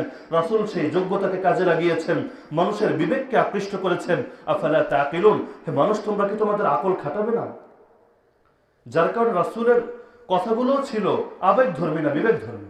আল্লাহ তাআলা কোরআনের মধ্যে মানুষের বিবেককে আকর্ষণ করছেন যে মানুষ, তুমি আল্লাহকে চিনতে পারো না, আল্লাহকে খুঁজে পাও না। আফালা ইয়ানজুরুনা ইলাল ইবিলি কাইফা খুলিকাত, তারা কি উটের দিকে তাকায় না উটকে কিভাবে সৃষ্টি করা হয়েছে? ওয়া ইলাস সামাই কাইফা রুফিআত, তারা কি আকাশের দিকে তাকায় না আকাশকে কিভাবে উত্থিত করা হয়েছে? ওয়া ইলাল জিবালি কাইফা নুসিবাত, তারা কি পাহাড়ের দিকে তাকায় না কিভাবে পাহাড়কে স্থাপন করা হয়েছে? ওয়া ইলাল আরদি কাইফা সুতিহাত, আরে মানুষকে জমিনের দিকে তাকায় না কিভাবে এই ভূমিকে বিছানো হয়েছে? যদি এই সমস্ত জিনিসের দিকে মানুষ তাকাতো তাহলে সে আল্লাহকে চিনতে পারতো। ওয়াফি কুল্লি শাইইন লাহু আয়াতু তাদুল্লু আলা আন্নাহুল ওয়াহিদ, পৃথিবীর প্রতিটা সৃষ্টির মধ্যেই স্রষ্টার নিদর্শন রয়েছে যা প্রমাণ করে তিনি এক এবং অদ্বিতীয় স্রষ্টা। তো মুসাব ইসলাম গ্রহণ করে নিলেন, কিন্তু গ্রহণ করার পর রাসূল জানতেন যে মুসাবের মা অনেক রাগী মানুষ, সন্তানকে ভালোবাসে অনেক, সবচেয়ে দামি কাপড় তাকে পরাচ্ছে, দামি পারফিউম তাকে কিনে দিচ্ছে, দামি গাড়ি, বিলাসবহুল গাড়ি তাও সে ব্যবহার করছে, আরবের সবচেয়ে বিলাসী তরুণ, কিন্তু তার মা ছিল অনেক রাগী। রাসূল জানতেন ইসলাম দুনিয়াতে এসেছে জাহেলিয়াতকে মেটানোর জন্য, সুতরাং জাহেলিয়াত অত সহজে ইসলামকে গ্রহণ করে নেবে না, এর জন্য দীর্ঘ সময়ের প্রয়োজন, দীর্ঘ প্রসেসিং এর প্রয়োজন। রাসূল বলেন, মুসাব, আপাতত তোমার ইসলামকে গোপন রাখো, এখনই তোমার ইসলামকে প্রকাশ করতে যেও না।